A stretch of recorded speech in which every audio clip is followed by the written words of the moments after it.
Hello, everyone. Welcome back to Drop Frames. Happy February to everyone. It's going to be a great month of video games. We'll talk about that in just a sec because we got to intro our guest. It's Farm Boy Strippin. That's offensive. What? Why is that offensive? I was going to say because I'm a farm man. Kind of insensitive, dude. Farm man? Okay. Yeah. So you putting down us farmers? Am I right? Strippin, it's 2025. I'm okay, not we don't really do pronouns are illegal here in America, so we can't do that. I'm not in America. Well, we're gonna tariff you if you keep it up. Tariff that. Tariff that. Yeah. Bitch. I hate this show. Why did I agree to this? I know. all do. Strippin, We I'm all do. sorry, man. We could just both go. I mean, it's early. I've been doing a lot of League Duo with JP. There's a lot of animosity built up there. Yeah, Whoa, I you didn't feel it. even want to duo with me. Couples Okay, let's therapy. be honest here. You didn't even duo yesterday. You dropped me clarify. for another British person. Let's clarify. Okay. What actually happened was I said, "Hey, would you like to duo?" And JP said, maybe later. And then I got berated by JP and Gassy sitting on his couch with my chat open on their phone while I played. Is what actually happened. Wow. Yeah. Well, When I needed you fun. most, you pointed and laughed. I mean, that's what I do. That's what I do when you play like that. Strippin, But let's that's talk what I about do. good games and not League. I want to talk about the farm. You're home alone here. I am. And Yeah. first off, I do have a bone to pick with you, Strippin. I've had a bone to pick with you for quite some time because your wife Get will in not, line, JP. What now? Your wife will What? not come on this show, and you're the reason. Yeah, I am the reason. You're the reason. So do us a favor. We'd love to talk to Dodger. We haven't seen her in quite some time. Well, I play D&D every week at the exact same time as this show, and it's and we have a child who needs to go to bed, which is why. Yes. Yeah. That's fair. Yeah. But I will facilitate an evening off, and you couldn't have Dodger on the show. Fantastic. I'm glad that you brought me on the show just to yell at me to bring my Yeah. wife on All the right, show. we're done. Let's go ahead and just do our normal show here. Anyways. Oh no, the intro's ready. Oh God. Okay. So yeah, Quite the cluster. You're home alone. You've been I am. you've been farming it up. What are your daily duties on the farm? Feed the pigs, feed the sheep, feed the chickens, feed the cats, feed the dogs. Okay. Scoop poop, a lot of poop everywhere. A lot of poop. Then remember to feed myself. That's a big one. You can And forget then, about that every once in a while. Yeah. You can skip a step by feeding yourself poop. Oh, Thank you, Zeke. it's true. Sorry. That's a bright That is the future for you face. in farming. That is the face of a man who's like, I don't want to joke about this right now. This is I'm This is real a lot. hungry. I'm really hungry right now, and Oh wait, so you forgot to feed yourself step. I skipped that step today. Yeah, to be on the show. So. Okay, fair enough. We appreciate it. Yeah, we Yeah. do Oh, yeah. appreciate that. We do Anytime. appreciate that. Who gets the most food? Giving me a good figure. Who gets the most food on the farm? What's the most Oh, laborious? The pigs? Pigs. The What do pigs you- not well. It's not what do you laborious. feed though. a They pig? eat anything, literally anything. That's what Strippin does with the bodies. Oh, Although you gotta be careful because I have an orchard, and so in the summer I would just feed them buckets of apples. And one of the pigs got sick, and so we sent the vet in, and the vet said that one of the pigs was eating so many apples that they were just fermenting in its stomach, and so it was like basically drunk all the time. yeah, that And sucks. so we had to cut down on the apples, but they eat So- basically anything. Wait, if we ate enough apples, would that Yeah, could we do that? I don't know if we can eat the quantity of apples that Winnie eats. I can put some sorry, is apples that a away. challenge? Yeah, I can put some apples away. that sounds like a It- challenge. Here in is a America, we challenge. take that as Yeah, a it's a challenge. Just I was gonna say, Yeah. if you don't think an American can eat as much as a pig, I mean, got some news for you, bud. it is true. It You is should true. see some of us, man. We're That's- troopers. We've been training for this. We have It's- indeed. We have indeed. It's So a cannibal's yeah, paradise over there, guys. It's a cannibal's paradise. it is. It is. You're actually Now, right. before the show started, they were going back and forth about They were having a farm their off. respective farms, and I was like trying to chime in, like, we've got lizards and spiders and stuff. Does that count? Am I a farmer? And no, Okay. it does They not. ruled count. it. You farm fear for the vast populace. Yes, fear. Fear and various toxins. Yeah, and various toxins. There you go, man. You're my guy. Yeah. Zeke's like, they're medicinal. Sort of. I'm practically immune now. Oh, really, Zeke? A fear farmer. I like that. Every time Katie cooks me dinner, it's always like, is there venom in this? You got to be careful. It's a little venomy. Yeah. Yeah. She's building up your tolerance. Exactly. 'Cause you never know. It's just because she loves you, Zeke. Yeah, True. I love. You know, that's fair. That's fair. Because one time a spider did get out. Oh. One spider got out, and it was the weirdest thing because I was just walking down the hall, and there was this huge, like, hand-sized thing in the middle of the hallway. And I was like, one of the dogs, because when spiders molt, they take their entire like exoskeleton off, right? Yep. And if you place it somewhere, it looks just like a real spider. So I thought someone took an exoskeleton and one of the dogs or something, or tipped over or something, because she keeps the exoskeletons or the Oh. molts. They're pretty cool. Yeah, they're badass. Yeah, they're very cool. They're really cool That's looking. But it was in the middle of the floor. I'm like, oh, there's a molt in the middle of the floor. Oh, I got it moved. The molt moved. Yeah, it moved. Yeah. It moved quickly. Now these are tarantulas. You're saying, right? When you say spider, Yes, you mean yes, yes, tarantula. yes. Okay. Yeah, Yeah. and most of them are actually not venomous, Right. right? They're So They are is that venomous, particular but- one but, venomous? I was told by Katie, she hyper focuses on things. So I know lots of spider facts, specifically tarantula facts. Mm-hmm. And there's no tarantula that has enough venom to kill a human. I mean, unless you are ailing from something or you're allergic. If you're just a healthy person, they can't kill you. It will hurt, but they can't kill you. Okay, so they will bite you if threatened. Oh. No, they'll run Only- away. like, only if they're backed into a How corner, did, basically, how did right? you, JP? How did you take that away from what he said? He didn't say anything like that at all. You just, So a tarantula. That's a really good will- point. He just like will kill interjected an you. entirely new thing. So, So you're saying They they all will glow jump in me the and they dark? will kick my Is that? ass. Yeah. they scream really loudly when they run at you. Is that right? Is that accurate? Okay. So spiders have their own No, form it's of exactly martial right. art that they employ on you. Is that accurate? that is Okay. accurate. You ever seen those like those fainting goats or those ones that like or the ones that Yeah. scream like humans? Spiders do that too. Yes. Yeah, that's right. Wait, Code, Yeah. your goat scream? What's up? Your goat scream?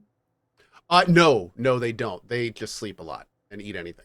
Yeah, we did not get ideal. fainting goats or That's screams. They do. You got American goats. They fart. And I don't mean fart. I mean, they make raspberry sounds whenever they're mad. So they just go, Oh, so they like make this like farty sound That's if not they're very agitated threatening. or angry, which is kind of That's kind of actually hilarious actually. yeah, that's Yeah, but I that's do about that it. too. yeah, that's I how know. Zeke. That's exactly the first time they did it. I was like, oh, that's my natural reaction as well to things that annoy me. My son. Yep, Yeah. pretty much. Yeah. That's what makes sense. That's how it goes. Oh, but yes, to answer your question, Archangel, tarantulas are very fragile. So you like, I didn't want to capture it because I knew I would hurt it. But if they fall from like a foot high on any sort of hard surface, they will just fall apart. Really? Huh. Yeah, they are super fragile. I mean, they're meant to be living in the jungle, right? So when they fall on leaves and grass and shit like that. Oh yeah. I Good guess point. that makes sense. Yeah. Yeah. Spider facts. Drop Frames, your number one Spider facts podcast. Spider fact location. we're here That's for. right. Oh, yeah, Zeke. That's what we're here for. Oh yeah. Keep Anyways, asking. Keep them coming. I got spider facts for days. he's got Let's so go. many spider facts. This is like Zeke's like, I've waited through all these PoE discussions for this. Like, finally, I am the one with the information. No, you shut up. I'm gonna talk. That is accurate. Well, regardless, Strippin, thank you for taking time off the farm Thanks for having me. and joining us on the show here. You're going to be crucial to the Monster Hunter Wild segment because I need backup. These two guys, they're not on your level of excitement. I would Okay. say. Co is okay. Ko is excited, but he's not You gotta Strippin remember, excited. I did 2 full playthroughs of Worlds, and I have been looking forward to this for a long time. But I'm not a good enough fan to have played Rise on the Switch. So there's like that's where I draw the line, kind of. Yeah. That makes sense. Yeah. But I'm That's super fair. excited for Wilds, man. Like, Yeah, I it's think- basically Worlds 2. Like that's the next Worlds in my opinion. So yeah. Yeah. I've kind of segmented you, Ko, into the Kingdom Come world. You're gonna be a little bit of the Avowed world, and then a little bit of the Wilds world. My plan is to approach them serially. Yep. So Kingdom Come is the 4th, and then I'm doing I'm actually taking a vacation from dad duty for a few days even. Like I'm going full bore into KCD2 what was that conversation like? Well, honestly, it's kind of awesome because at this point, I've been talking about it for months. So as 2 weeks ago, my wife just kind of looked at me. She's like, "You're gonna want some time for this one, aren't you?" And I was like, "Yeah." Probably gonna want at least a few days. She knew it was coming. She knew. So that was good. So my hope is that we'll get Avowed isn't until 14th or something, or no 18th, right? I think Avowed 18th, is when I get and it's got back. 5-day early access. So it drops So on the unfortunately, I'm 13th. leaving on vacation from the 14th to the 17th. So I'm gonna be doing a little bit and then going on. But they're saying we could talk about this more when we get to it. But they're saying Avowed is not that long. They're specifically making it a more structured narrative experience. It's not open world. So, it may be a little shorter. And then that leaves Wilds for the tail end. Yeah. So I'm hoping we don't really have anything else after Wilds. There's some stuff here and there and some games I'll probably check out, for a few streams like Civ and stuff like that. Maybe try out the new Assassin's Creed, but honestly, I'm not really looking forward to that one. So yeah, see how it goes. But there should be time for all of them. Yeah. Go. You said you're leaving from the 14th to the 17th? I think so. Something like that. Yeah. Am I going to see you at Lovebird? Is that where you're going?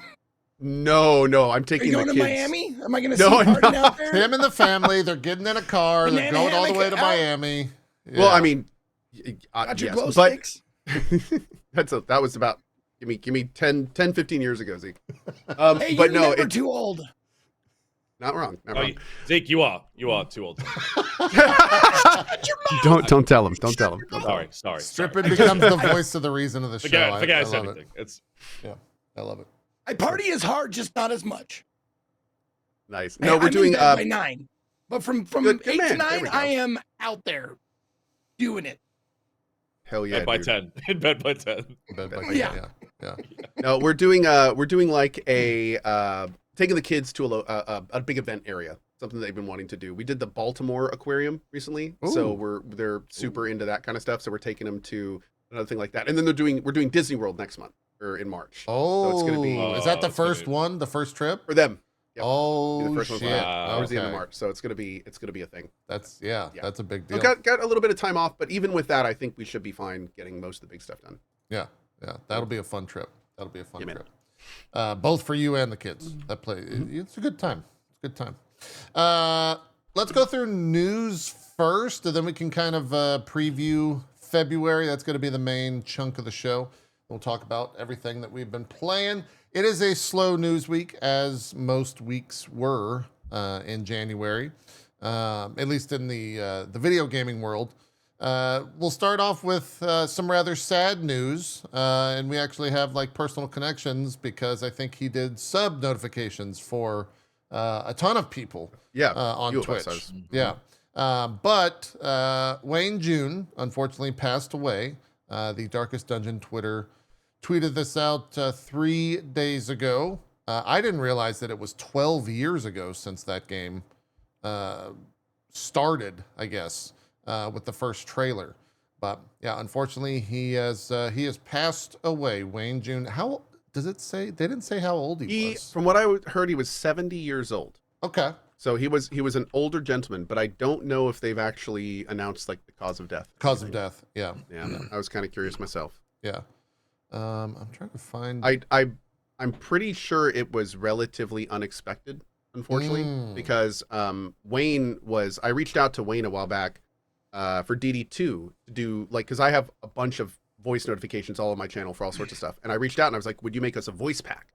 And he was like, "Sure." And we've done it with some other voiceover actors, and of course, there's the talk about compensation and all that kind of stuff. And when it came to Wayne, I was like, how much do you want for this? And he was like, "Oh, you know what? It's totally fine. I'll just process it all and do it all on my side and send it to you. Just next time I'm doing something, I'll let you know if you could retweet a tweet of mine." I was like, "Absolutely, of course." Paid an Never exposure, messaged dude. me. Let's go. Never messaged me back. So I wonder if the thing he was talking about he ever got to do and promote. Because that was but he was super cordial, but he did all of the processing on it himself. So he made it sound like the Darkest Dungeon voice for all the notifications, and he did all of that just on his own. I was like, he was such how do you a even nice do guy, this? dude. He was such a Yeah, nice he was guy. such a good dude. He was such a good dude. Yeah. Like, it's very sad. Very sad. Yeah, Strippin Dodger had some stuff from him, right? Yeah, she's got Wayne June alerts. Yeah. Yeah, loves him. He did a lot. As soon as that game blew up, he was all over Twitch, and everyone Just helping out. had the nicest things to say about him. Yeah.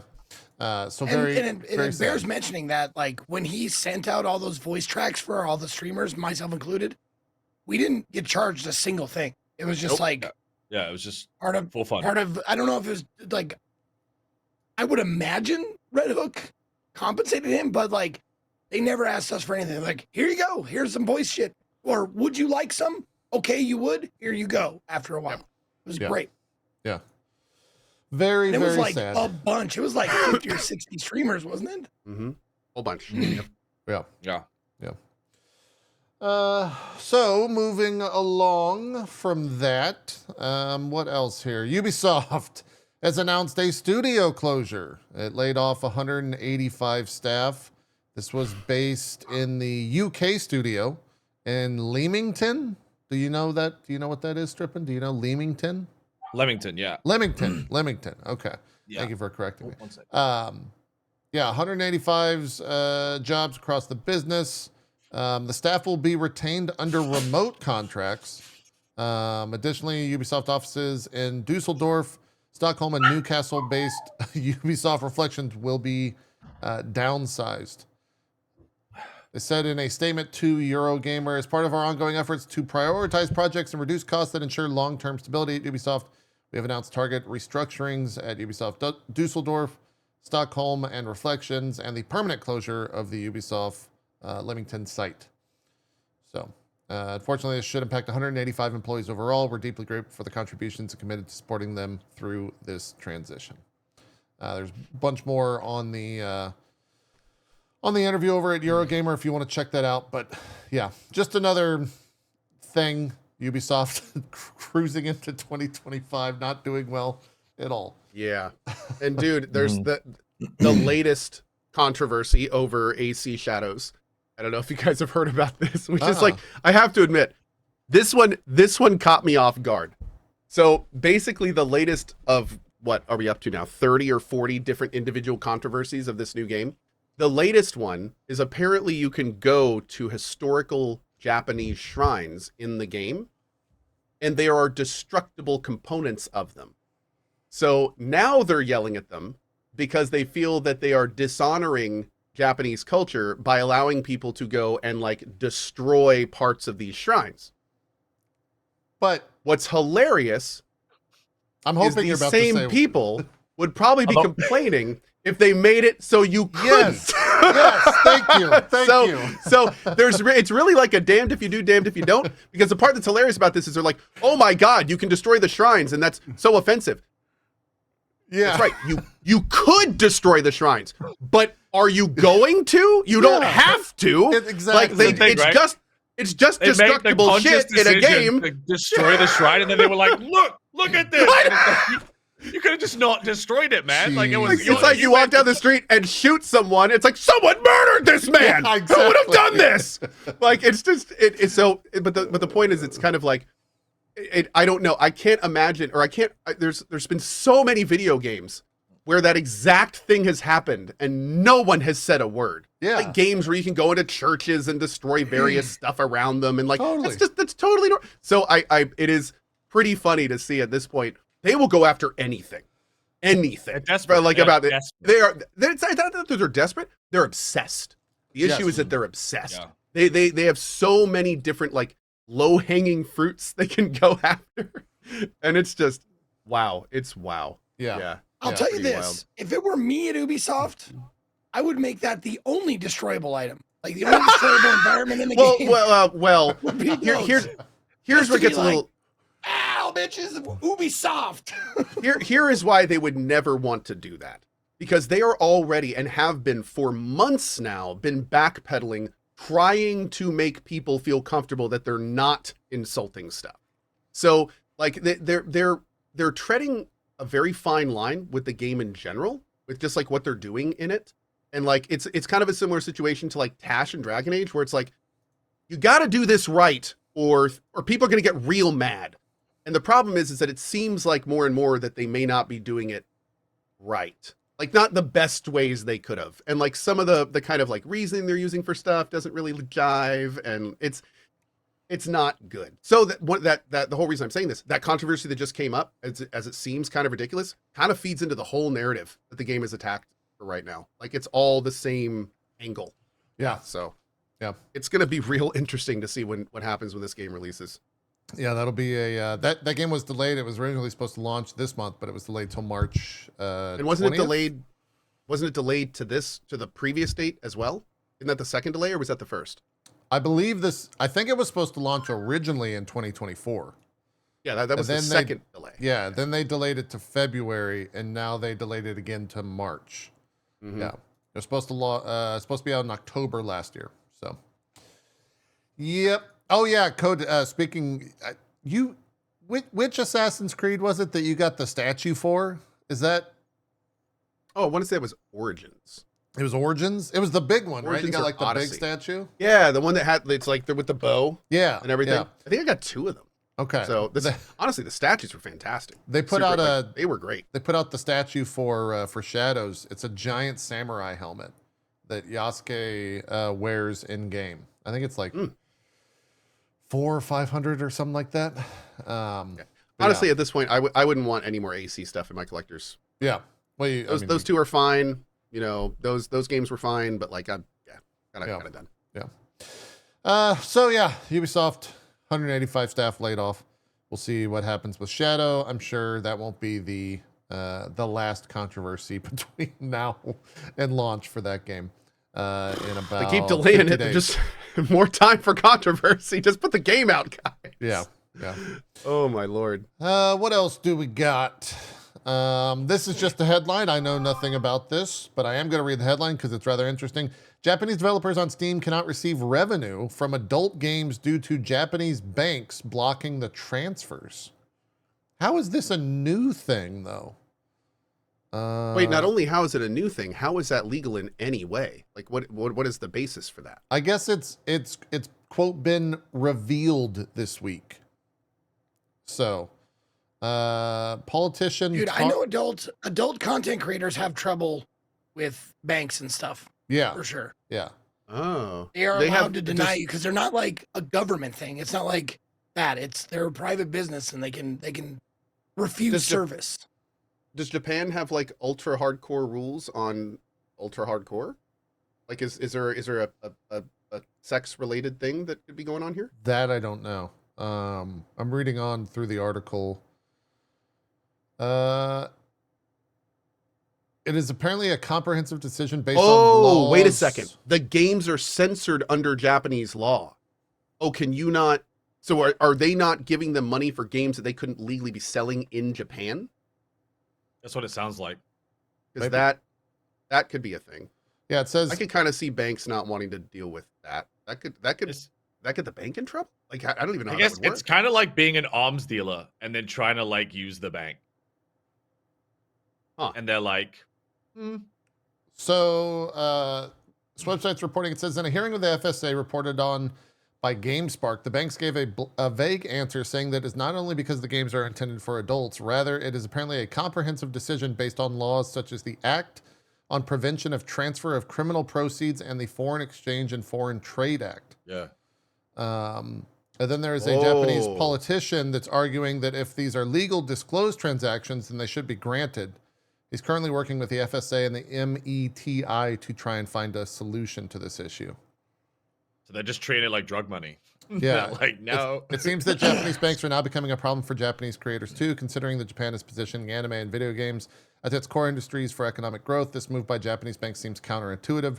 It'll be interesting to see how this situation is dealt with. So, seems like an ongoing thing that they're going to try and remedy. The politician Taro Yamada is the one that brought attention to this issue on his X account and in a YouTube broadcast, which is in Japanese. So they're at least looking at it, but I'm shocked that hasn't been a thing before now. Maybe it just hasn't like been talked about in great detail. What else is there? Forza 5 is coming to PlayStation 5 in spring 2025. A lot of fives.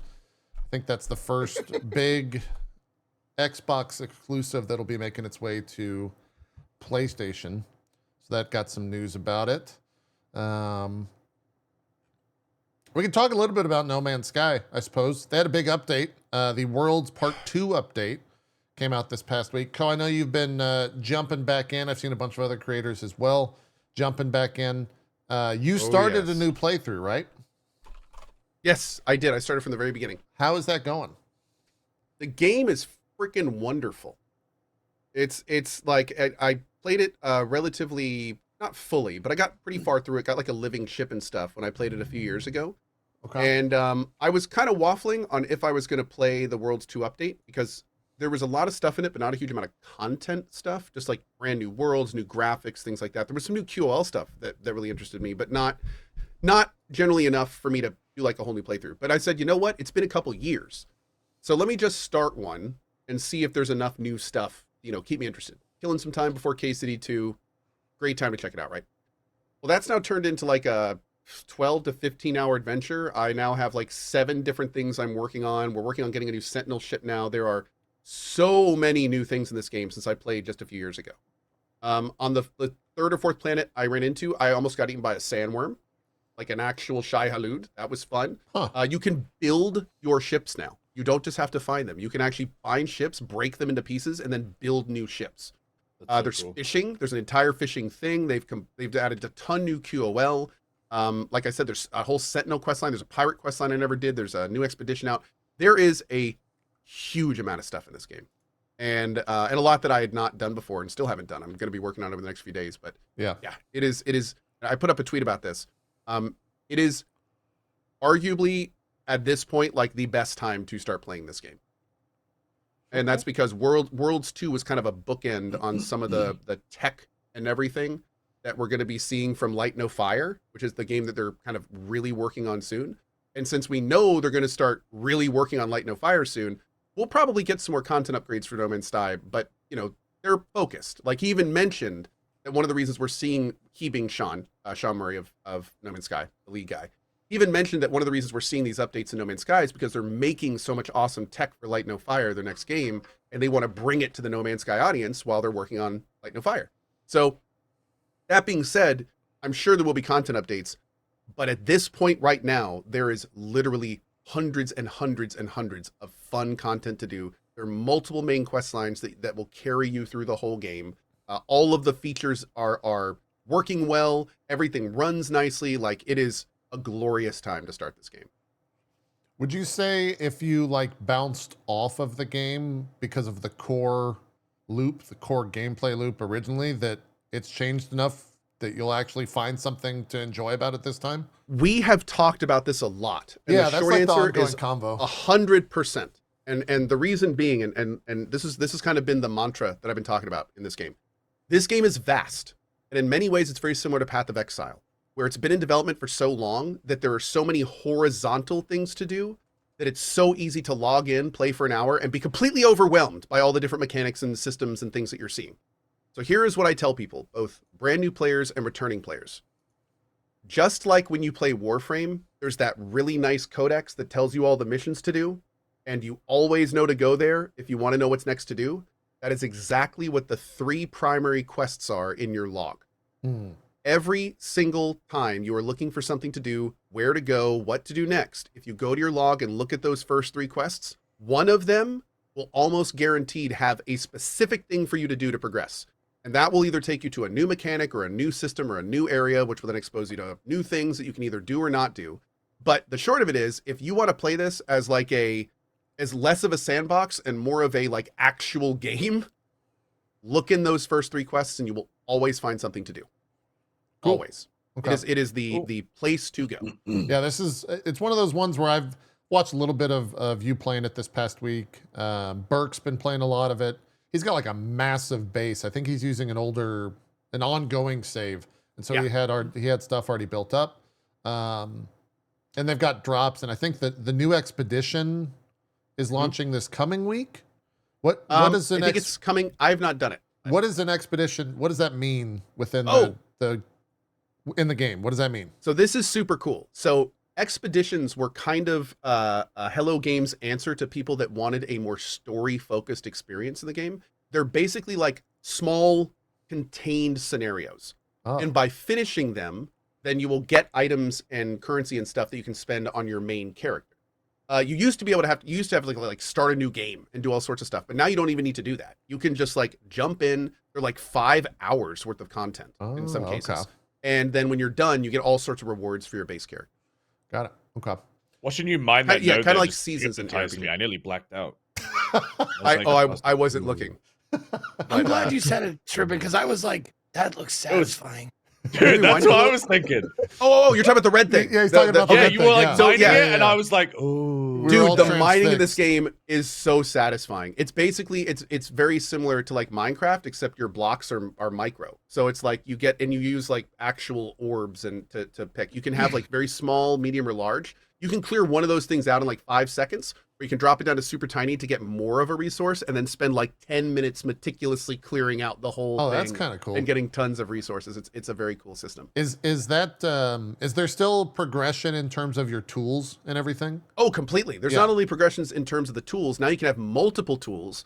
Tools have different things that they're good at, and you can now like grow them all out and edit them. There's supercharged slots now. So you can get like certain ones with supercharged slots, which will then like connect and have different effects on the things that you add to them. There's now alien and experimental mods that you can get. Wow. And there's illegal mods that you can get as well that kind of function in different ways too.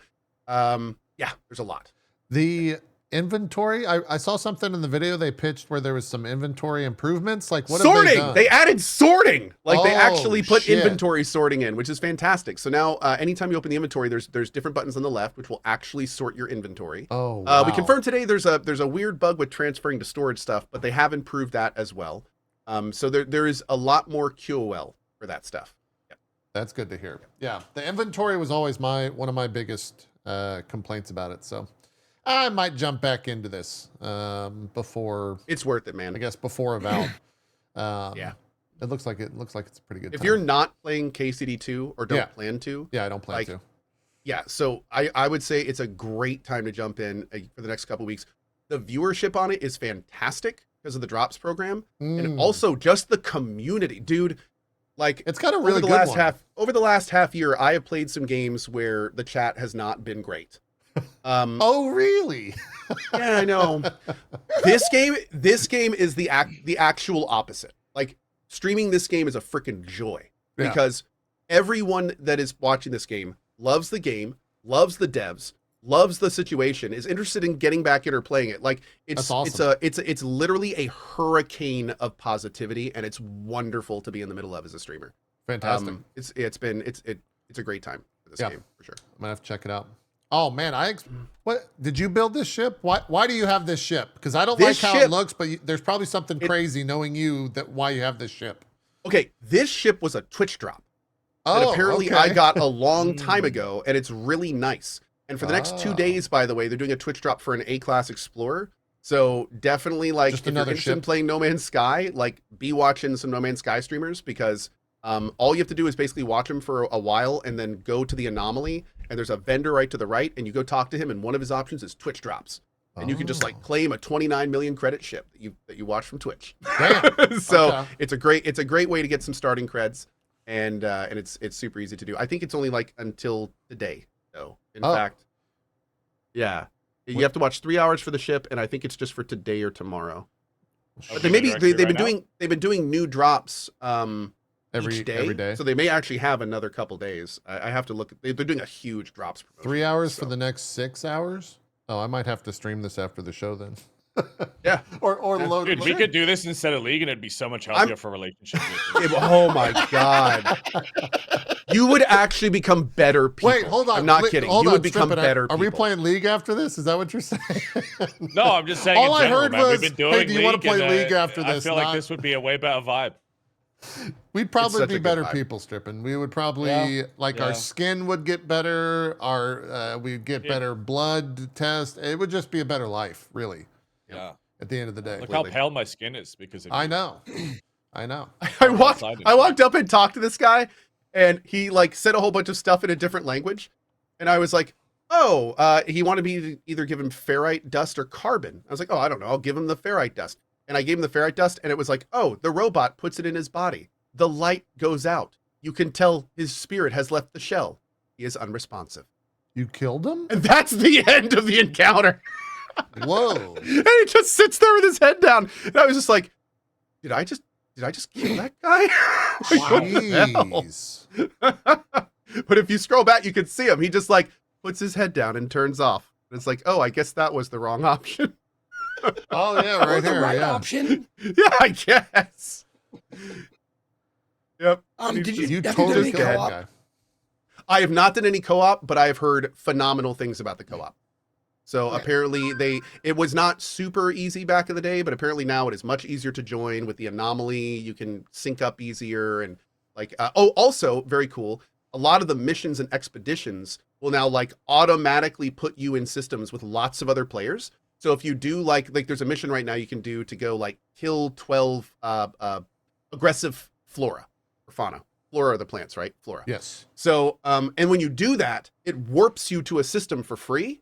And every other player that's doing the mission also warps there. So you start seeing like all sorts of other players that are like running around Oh, doing the wow, same that's thing. So actually awesome. it makes it like much more of a community experience. It's very cool. Yeah. And you're not grouped with them or anything. You're all just like doing the thing together. That's just it's cool to see other people walking around in this game. So that's great that they added that stuff in there.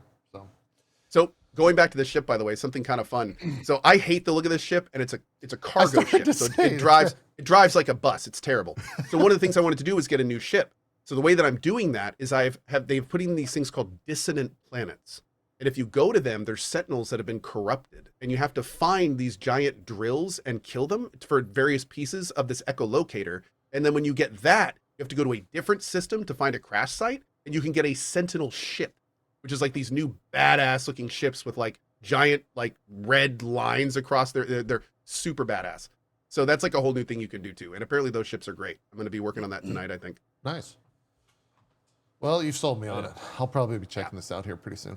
Yeah. Awesome. Seems like a And good, dude, if a you've good not time. played since the living ships, I don't those even are know crazy. what those. I know you that can grow a ship, and it has like all of its own stuff, and it's like this long involved quest line that goes over the course of days, and they look completely different from anything else you can get. Like that was a super cool thing to do too. Awesome. Okay. Sounds like a great time to jump in. Yeah, It does, it with No looks Man's fun. Sky. It's I'll just say it's the best time. It's the Yeah. best time you could jump in. Yeah.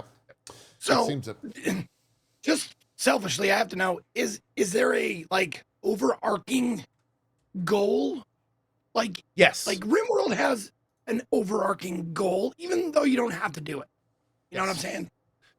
So the way that No Man's Sky works is over the years, they have added, fleshed out, and completed multiple main quest lines.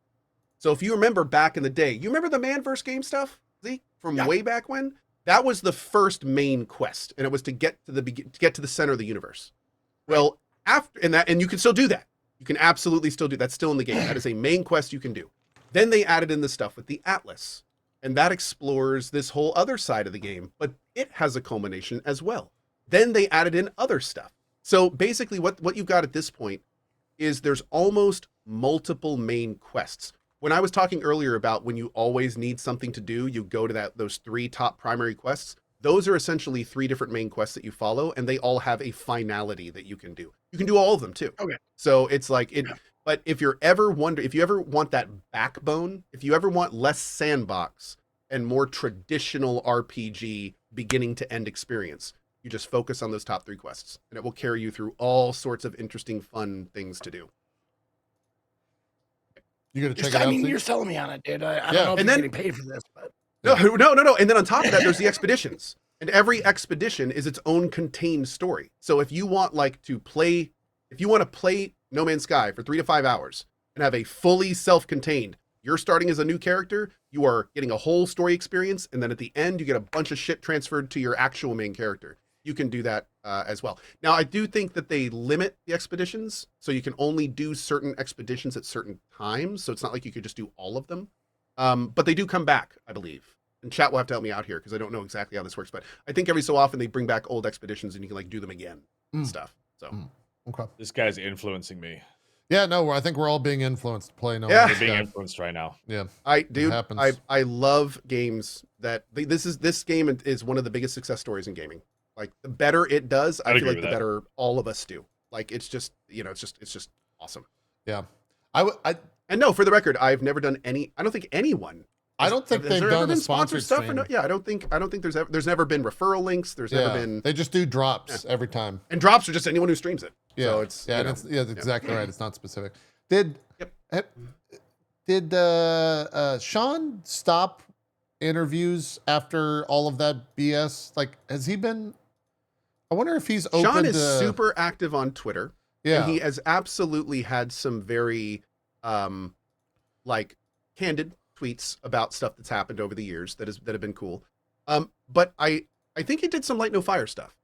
okay. I think they're that's starting right. to really lean into Light No Fire. Yeah, So he'd be awesome to talk to because I mean that he's what a ride. That has here been. we go. By the way, thank you. Optional Super Boss. Expeditions are limited time events, usually a few months when they first drop. At the end of the year, they repeat all the expeditions from the year on a 2-week cycle.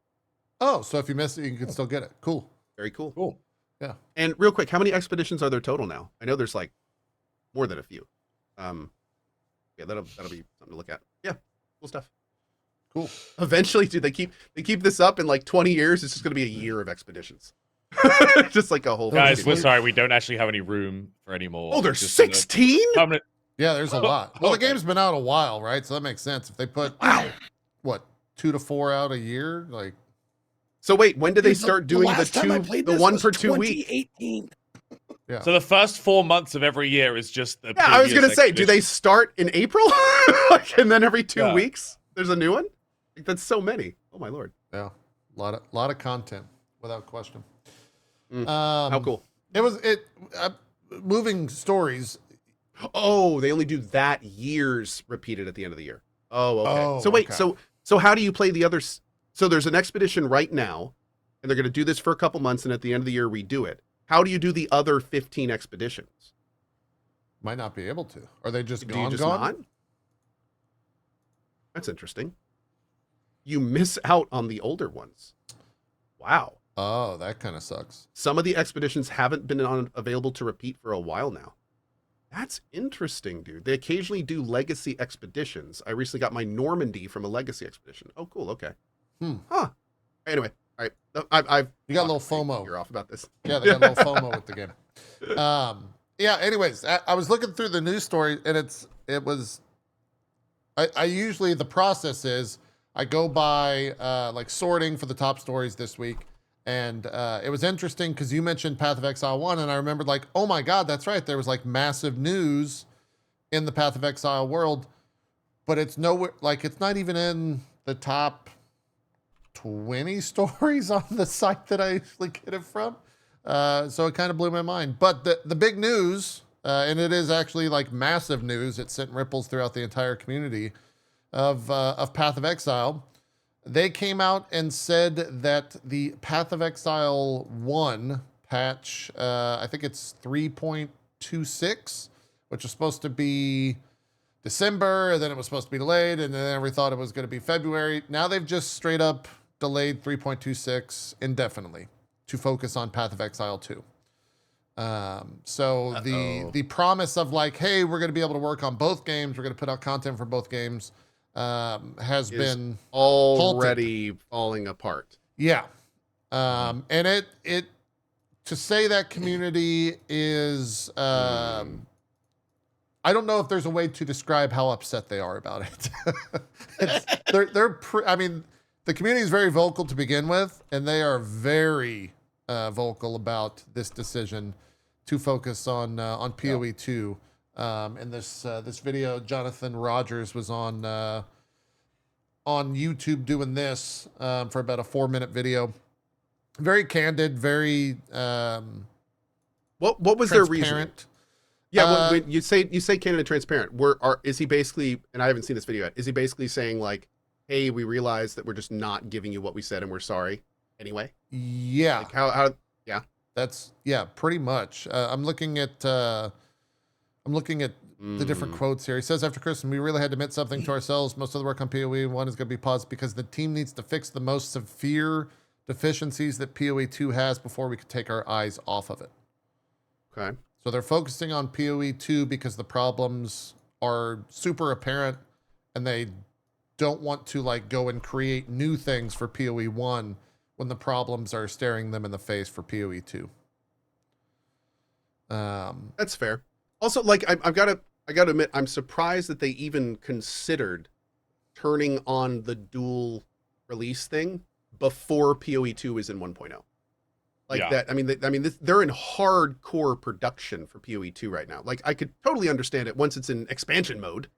Like, you know, like that's a lot easier. You're only adding extra stuff, but they haven't even finished the core game yet. So it kind of makes sense. I think the problem the community has, and JB can correct me if I'm wrong, but like it's that they told everyone it was fine for like 6 months and new content was coming.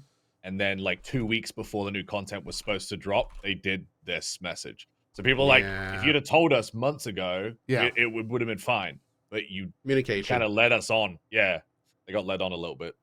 Yeah, that's exactly right. That's kind of the main thread that I've seen most people be upset about is like they kind of knew they didn't have the decision made, but when PoE 2 shipped and after the delay, they kind of had like a feeling that this was going to be the case. And they waited till kind of almost the last minute, right before people were expecting 3.26 to come out here in February, to be like, yeah, we're going to halt PoE 1.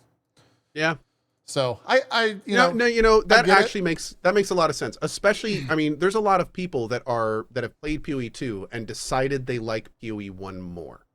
So then to have the company that swore to you your game would not be affected, immediately get affected, like, you know, that's a valid reason to be upset. Yeah. Like, that's valid.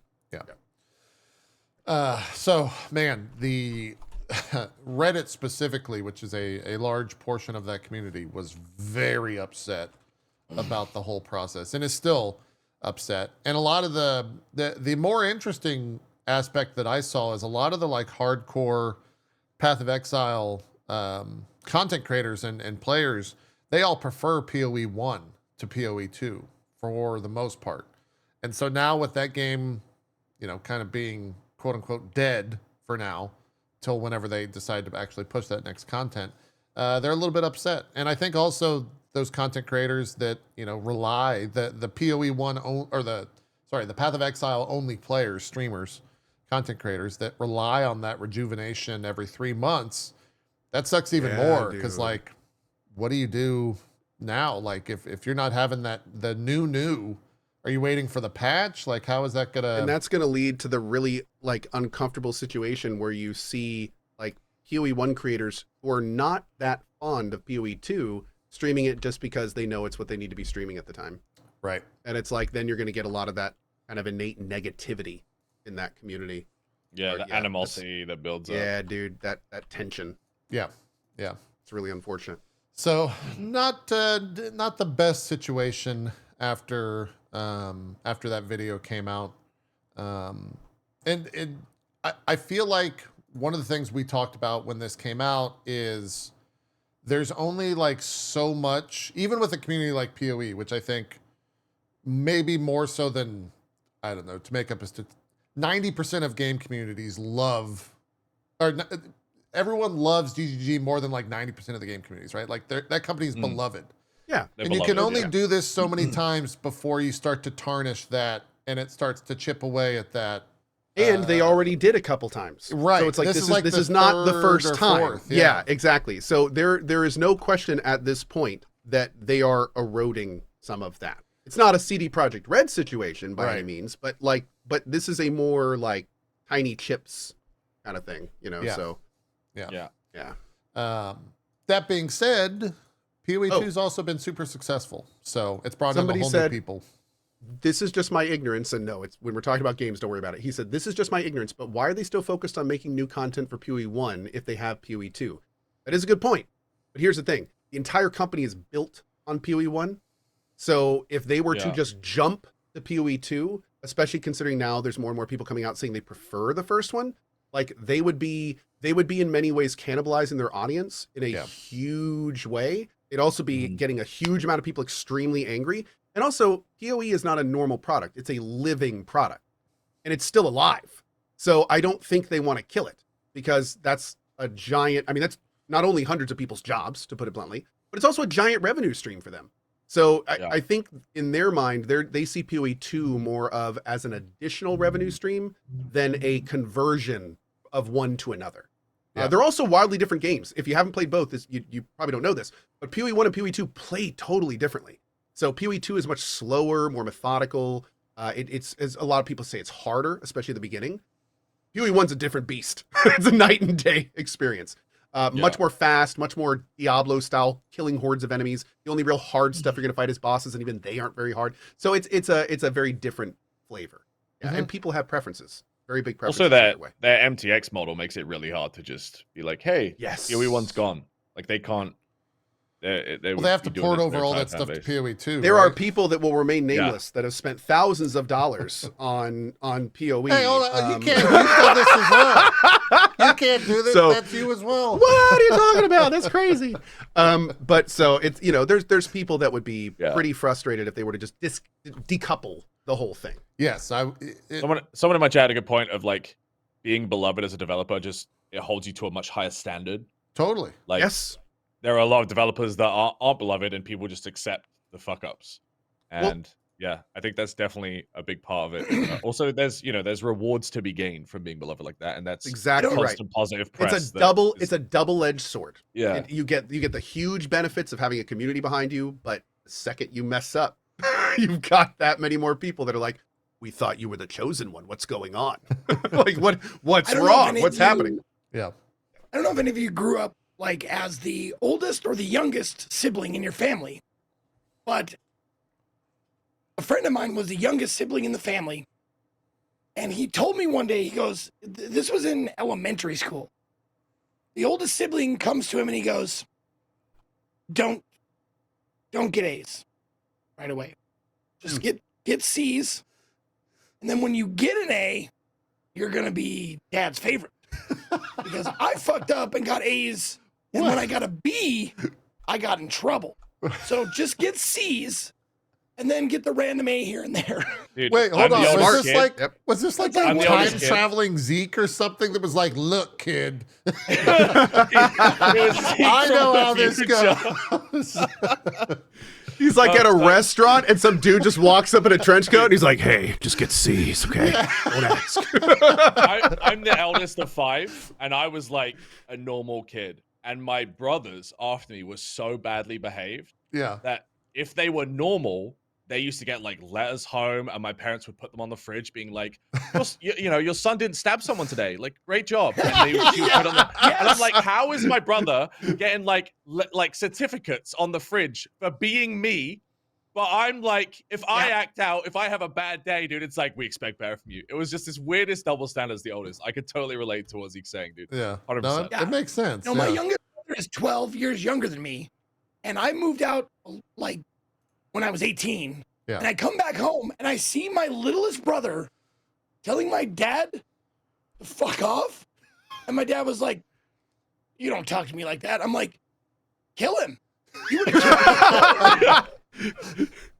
Why isn't he dead right now? I would be dead on the floor right now. What the fuck? Oh, you know what my parents said to me? They said they used me to refine their parenting techniques.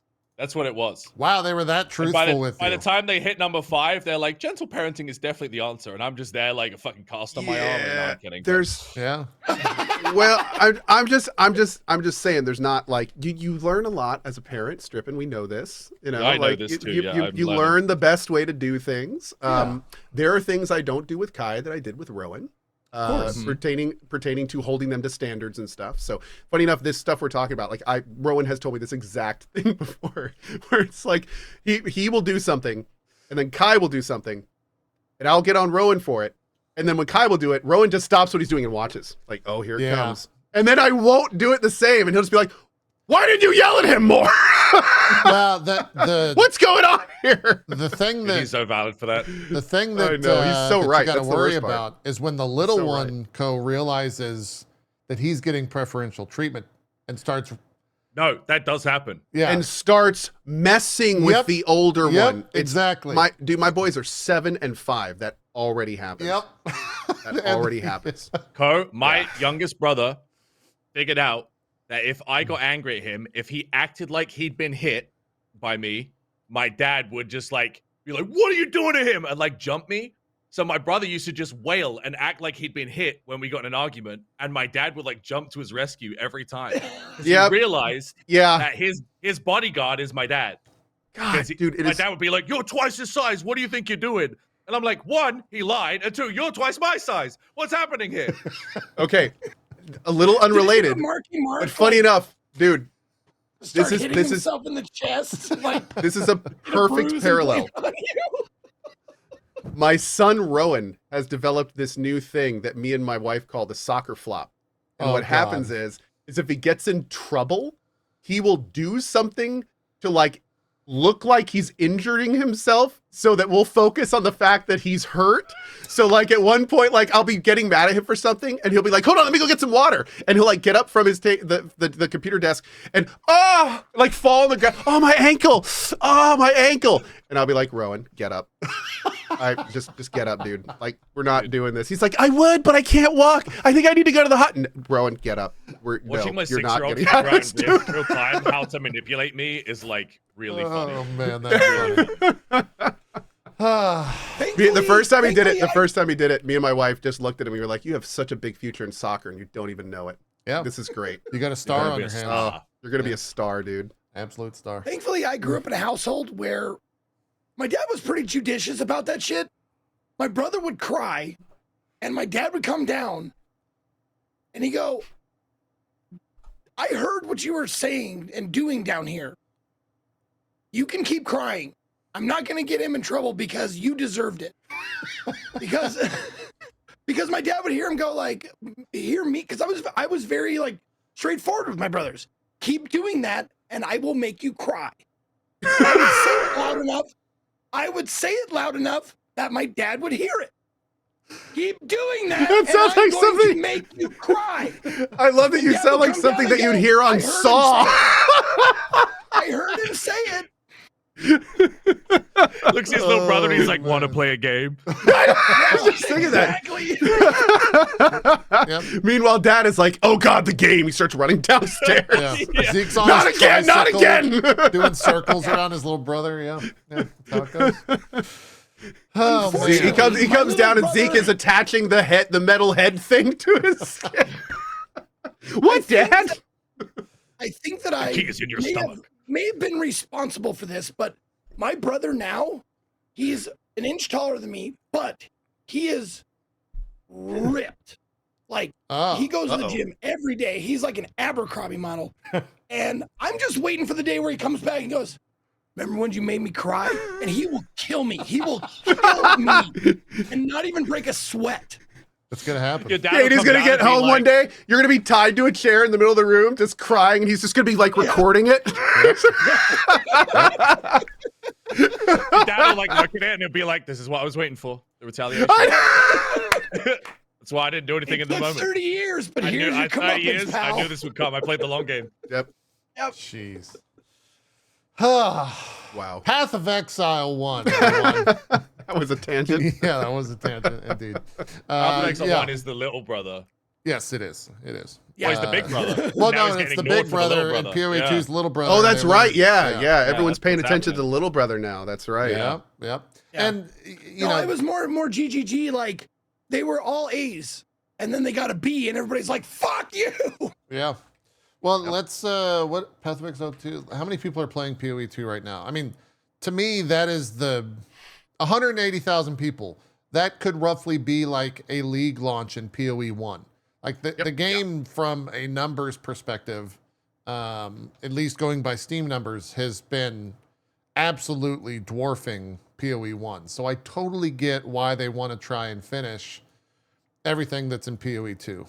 And at the same time, I totally get why people that are, wanting to play more PoE 1, why they're upset, right? So I think it's just one of those things where hopefully time kind of fixes both issues, once they get PoE 2 where they want it to be, they can kind of go back to, the original plan. But I think Ko It's was gonna be very a while. like dead on when he was like, they shouldn't have announced like a new season, and like they should have waited for the game to come Yep. out. yeah, What before they should have made any done is they should have promises. just they should have told everyone we're parking PoE 1, we're making PoE 2, and then we're starting the parallel when PoE 2 1.0 comes out. yeah, Just been upfront with people, just let them know. yeah. And it sucks. You're not going to get some PoE 1 content for a while, but you are going to get this awesome second game, and then once it's out, you're going to start getting new stuff again. So Yeah. Just too ambitious. Yeah, they got to rip the Band-Aid off for sure.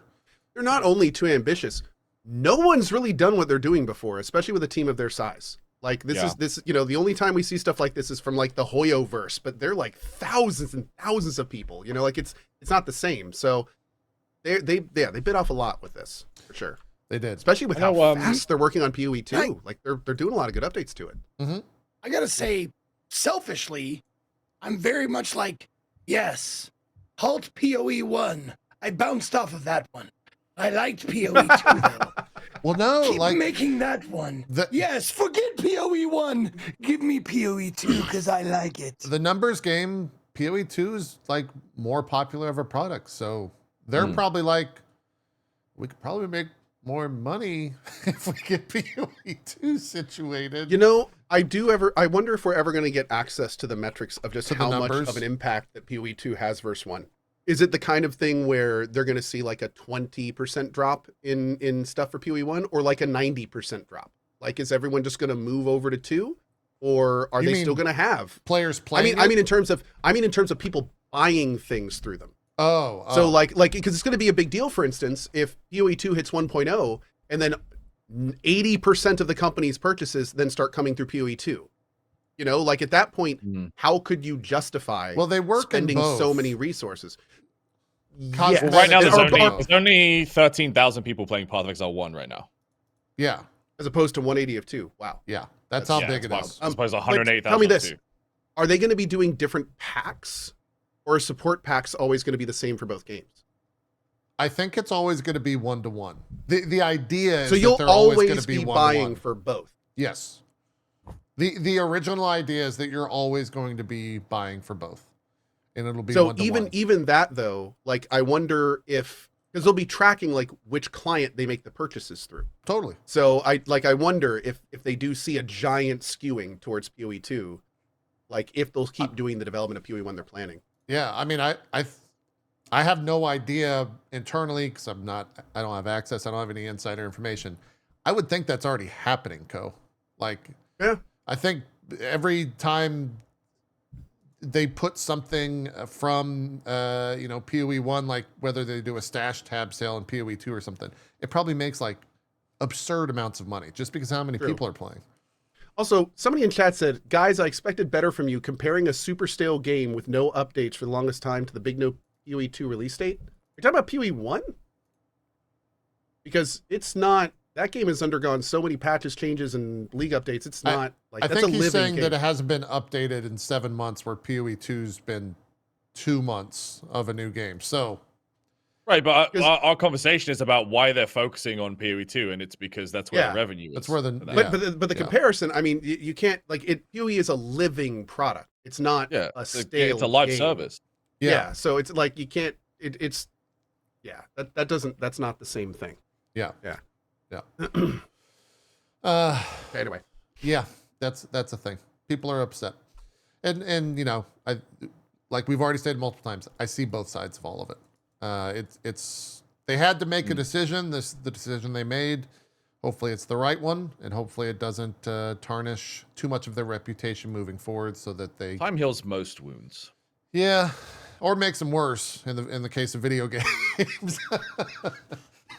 Yeah, I was It going to say, just like, depends. it's interesting with things like video games because the problem is, like, time heals all wounds, but that's because you're always present for it. But when time is for video games and events that happen in a singular time, as time goes on, people just forget about them. They fade into obscurity. So it's like, it's almost, doesn't matter if they like heal because no one's talking or remembering them. So Yeah. it's kind of like, Yep. they have to, interestingly enough, they have to stay relevant while allowing time to go by to repair. So it's like, it's almost like you can't be neutral. You have to be giving Yeah. good, constant, positive news, over time. So that other stuff fades away. You got to be CDPR. And even though CDPR will never, unfortunately, completely remove the blemish of the Cyberpunk release, they kept the good stuff coming until they got to a point where they could release a product that was pretty cool. And now people feel a lot better about them. Yep. Not everyone. Don't worry. I'm not saying you have to like CDPR, chat, before you explode. But it was definitely a palpable difference these days than the release. So Yeah. So that's where GGG is and Path of Exile is at the moment. I guess we will all wait to see the next patch for PoE 2 and what happens with that. hopefully it'll be very big. Yeah, for sure. Ubisoft did drop some numbers about Prince of Persia and its units sold 1.3 million in its first year. That's actually more than I thought that game had sold. So I would say that's actually pretty good, especially for the size of that game and the scope. And I guess maybe that also speaks to how big an IP Prince of Persia is, for it to also do 1.3 million in the first year. I think that, didn't Ubisoft come out and say that was like a failure? Am I making that up? They didn't cut the team, did they? Was that one of the ones they cut the team from, the support studio? Oh no, they closed the studio. That's the one where they closed the studio for it. Yeah. So 1.3 million and they closed the studio. Jesus. Yeah, even if they didn't come out publicly and say like they did a bad job, it's like the message is pretty clear. Man. Yeah. That's rough. That's rough. We'll loop this in with the conversation of studios being closed and people being laid off. Kind of a weird thing out of EA this past week. So the original story was that Mass Effect 5 doesn't require support from the full studio. And so EA moved some staff to other teams. But then the next day, it was revealed that those people had been laid off to put full focus, after BioWare put full focus on Mass Effect. The Dragon Age developers had been laid off. That was real low. Yeah, so they kind of just fucking lied. I think I read something today that they only have 100 staff on development of Mass Effect 5. Yeah, just a shitty look from EA to be like, oh no, we're moving people. And the worst part is the original message made you think, oh, for once EA isn't being horribly shitty. Yeah. Like, oh look, they're making a point to mention they're not being shitty. And funny enough, I put up a tweet right after I read that, and I was like, oh, good for EA not being, moving things under the umbrella. So that's good. And then a few hours went by, and I looked at the tweet again. Just so many people were like, nope, EA's still a big old pile of shit. Yeah, no, they're still terrible. And they fired all the writing team. They didn't move them; they just fired them. Yeah. And it's not looking great. Now the thing about Mass Effect is, as long as BioWare survives, we'll probably get the next Mass Effect because it was being produced in parallel. So there was a Dragon Age team and a Mass Effect team. So a lot of people were like, oh no, they fired all the people working on Mass Effect. No, probably not. Those were the people that were working on Dragon Age, and they got moved and fired. I don't know how many of BioWare's left, if there's only 100 people, but they did. There's a couple lists floating around of the OGs that are still there, and there's a few, but I mean, a lot of the key people are just not there anymore. Yeah. So and haven't been for probably quite some time. Yeah. But I mean, Mike Gamble is still, piloting the ship, and he's still publicly optimistic. So I'm still cautiously optimistic. Yeah. It's so weird. I've been for CD Ramathon, I began Knights of the Old Republic, and I've been playing it off and on here and there. When a game doesn't make it the whole day, I'll spend the last couple hours playing some more KOTOR, and that's BioWare, right? Yes. A long time ago. Yes. Yeah. But, That's what I'm 2 saying. decades ago. A different one. People will come in and go oh, when BioWare was good. Yes. All day. Yep. Yeah. Yep, indeedy. This whole story led to Cromwell, who is from Larian Studios. He's the I forget what his title is at Larian. Community director? Something like that. He's the head honcho of the community initiative, I think. Yeah. Or PR. He put out some a string of tweets that was, you know, kind of condemning what EA has done and what they continue to do and all that stuff, and it sparked a lot of conversation. So if you're looking to read that, definitely go check it out. EA is essentially you have two sides, EA and Larian Studios. Like those are two fundamentally diametrically opposite points of how to run a game dev company. Yeah. So I mean, it you know, it's people over product kind of thing, and he made the really good point that that's not how it should be.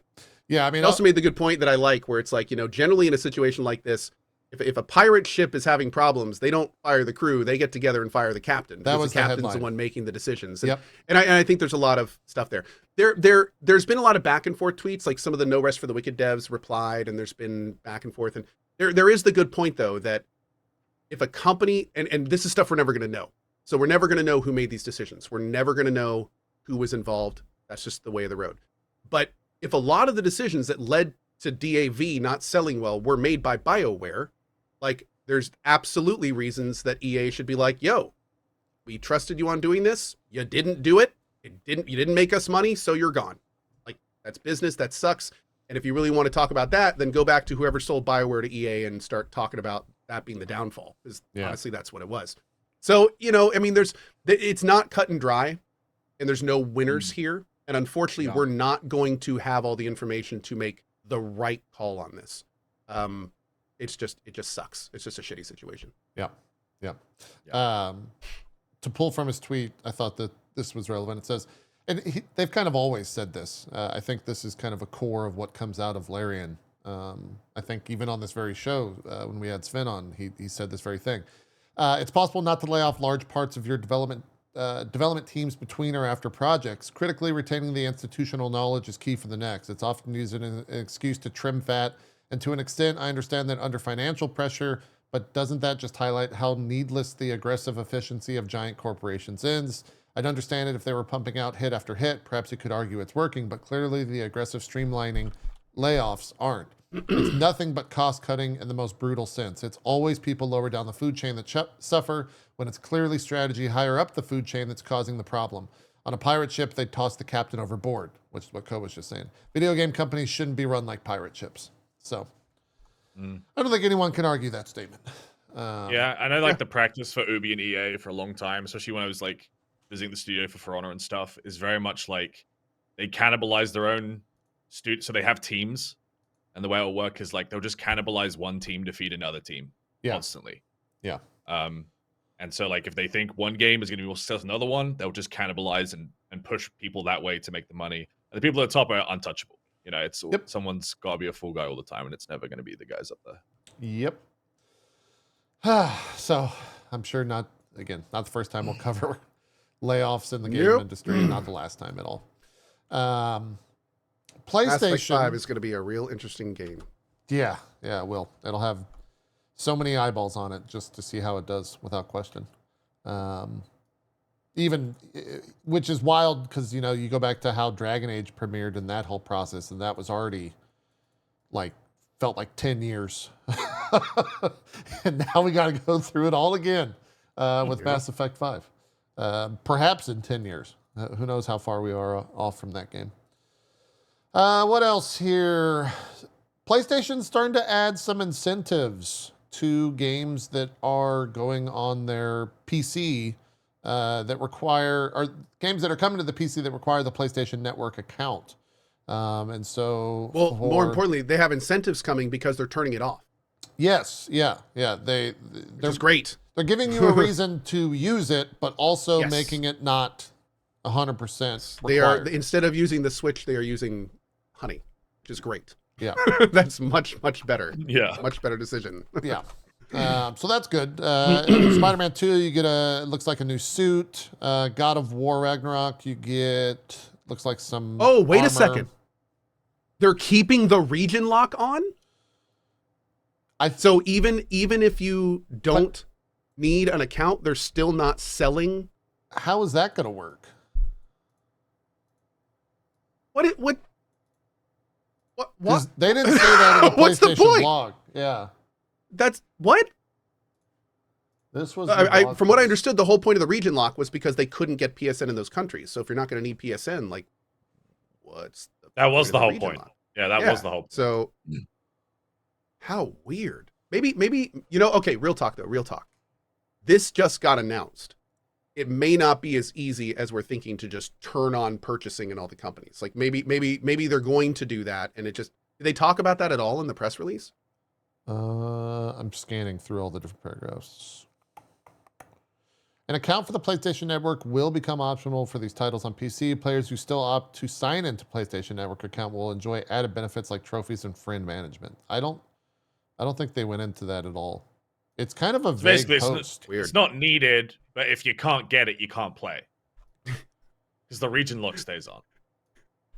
Is what It sounds like a valid thing to say, right? Yeah. We're not saying you need it, but you need it. We're not saying you need it, but if you can't get it, you ain't playing. That's pretty It's fucked like a up for club them. with 2 bouncers. It's like, we removed the first bouncer. Come on in. It's like we're stuck in the hallway behind the second bouncer. It's like, yep, that's Well, that's it's- right. It seems Good so luck. fucking disingenuous to like post this whole thing and not make a comment on that. Like that's the whole reason why people are upset, and they're just not saying anything Guys, about people will yell at them. They'll go, oopsie, and then they'll probably fix this too. It's so, Well, they- I don't know. they They've really been, like just they've been fucking yelling up for a and while. letting everybody else fix their Yeah. mess. So it's Huh. How are they doing the region lock though? Like, could you? I guess you have to download the game digitally, so it's just an IP check, probably. At the end of the day, even my if you're only not thought logging process is that countries that don't have PSN wouldn't be able to play with people that do have a PSN account in. Yeah, that's been the for case whatever for a while. reason, and so that's why they keep the region lock on. Yeah. I mean, I'm reading some comments here that's saying that they're trying to get away from like regulatory and tax obligations in some of these other countries. Because when you officially support a country, you have to abide by their laws, regulations, and taxes, I guess. I don't know. I'm not a lawyer. That's me just reading comments on the internet. Who know how true that is? But wouldn't surprise me if a company's trying to not spend money by pissing off their customers in the process. So Sony Yeah. needs every penny they can save these Yeah. days after Concord. This can't be just me, but I do feel like sometimes companies like deliberately do a shitty thing so that when they fix it and do the bare fucking minimum, people are like, oh yeah, Oh. like they listen to us. Like that has to be a business practice because it's Rebound far too PR. common. Yeah. Rebound PR. Yeah. It's Yeah. when Far you too common. intentionally create a fire so you can extinguish it and be the hero. Yep. That is a common practice. Fuck, the mafia's been Yeah. doing that shit for years. Create a problem and solve it for somebody. Yep. That's exactly right. That's So right. Strippin, I heard you needed some protection. I can offer you a low rate of only. Wait, no. Strippin was the one doing the damage to his brothers. His little brothers need the protection. Right? I'll protect them all for an even Okay. lower rate. It's a group deal. There you go. There you go. That's right. A couple more little bits of news. Baldur's Gate 3 patch 8 stress test is now live. That includes all the new subclasses as well as, I think, crossplay. A stress test though isn't full live, so there's still it's not fully out there, but you can just I think opt into it. Silent Hill 2 remake came out and said that they have shipped and sold digitally 2 million copies, which is fantastic, especially for a horror game. Hopefully we'll see more from that world. I would guess Konami, really. And then I think that's kind of it. Chat, are we missing anything? This is very selfish the news chat? I saw, did you guys ever play Skies of Arcadia back in the day? Way back. Yes. Yeah, so Sega filed a new trademark for that. And I'm really saw that. hoping I that saw that. we get a new Skies of Arcadia. That would be fucking awesome. Or a remake or remaster. It'll probably be a remaster. Yeah, probably. Yeah. I'd be very, very happy with that. Multiverse is shutting down. That is true. Some that very is a thing. upset people about their $100 founder pack purchases. Well, I did, yeah. and rightfully Understandably. so. I mean, that's Yeah, crazy. understandably. Yeah. 100%, man. Not a Um, How long long? time. How long has it been around? not Couple years. Not long. yeah, Mhm. not that long. Handful of years, I would think. They've done that game's always been weird. Was They like Multiverse is the one that launched and then relaunched? yes, yeah, it's been weird. They like they It launched it, shut took down, it down, relaunched, and now it's shutting down again. and now they're shutting it down again. Yeah. Okay. There was also the news about John Gonzalez returning to Obsidian. That's kind of awesome. He was one of the lead writers on Fallout New Vegas. Yep. And when he joined back with Obsidian, he said one line: "No, it's not New Vegas 2." Right. Which I think is hilarious. But he did some great stuff. So it's cool that they're bringing in some OG folks back into the fold. Hopefully we'll see some fun stuff there. I'm just waiting for the reply back going. It's not New Vegas 2. It's New Atlantic City. Oh, dude, that'd be great. That'd be awesome. Oh man, I'd love it. Yeah. I selfishly hope it's Pillars of Eternity 3, but we'll see. I'd love to see Obsidian Dude, do a if CRPG If again. Avowed does well, I guarantee yeah, they'll go dude. through that. Oh, Yeah. I hope it does. There was some they're calling it leaked footage, but it's just like some back-to-back combat stuff that recently got released for Avowed. And dude, like in that, I saw like 2 specific spells from Pillars of Eternity, and I was like, that's Ninwat's freezing pillar, like it's right there. Like it's looking cool, man. It's Nice. looking cool. I'm very excited for Avowed. Yeah. We'll talk about that a little bit more when we get to our February games coverage here. Marvel Spider-Man 2 PC came out. It's currently mixed. Apparently there's a lot of issues with that. So if you're looking to dive into Spider-Man PC 2 port? on the PC, the PC port's got some issues. Be careful It's about unfortunate. what you're going to spend money on there. I think that's kind of it. The other stuff, the 5080, 5090s are on sale now. The paper Pre-order, launch right? was very real with the 5090. People were saying that a lot of like big shops had like tins of those. Very, very tiny amount. to The sell for the paper stuff 59s. on eBay was hilarious. What was that? Oh, so basically, what a lot of sales vendors or what a lot of people were doing is they were putting up scalped 5090 stuff, Okay. but it specifically said in it like selling a 5090 RTX blah blah blah blah picture at the end. And then Okay. if you go and look at the description, it would say, if you are a human, do not buy this. It is a picture of this. Please continue to purchase. And then it put all the technical information so the bots would skim it. And then at the bottom it said absolutely no refunds, absolutely no nothing. And I've heard, I've not confirmed, I've not talked to anyone, but I've heard those were actually selling. So Dude, people were that's- selling Scalp- the pictures of scalper bots 5090s. were That's a Scalper classic. bots were just picking them up. Yep. That's classic. So it looks like because everything happened so fast, apparently a lot of them got purchased and yeah. So interesting little thing there. Yeah. If you look, The I old think heroes Power. wear cape. If you want to screenshot a company called Power GPU, Oh, yeah. actually he took a picture of one of the listings, which is kind of fun. So That's awesome. Yeah, that's kind of I guess a tale as old as time on eBay when it comes to those things. Back in the day, you could always just be like, you're not actually buying a product, you're buying whatever it was. And then they would just scam people the fuck out of that. the best part of it though is, from what I understand, like if the purchase goes through, like eBay is hands off, especially if it's like, if they put all the right terminology in the setting, like the no refunds, you cannot contact seller, like there's all these I think there's certain also, phrases like, you can put in there. So They remove buyer's protection over $150 or something as well. So it's but like, the best part is, like, all these things are being bought by AI and bots. So it's like if the scalpers just don't program their shit correctly, they're out potentially thousands and thousands of dollars.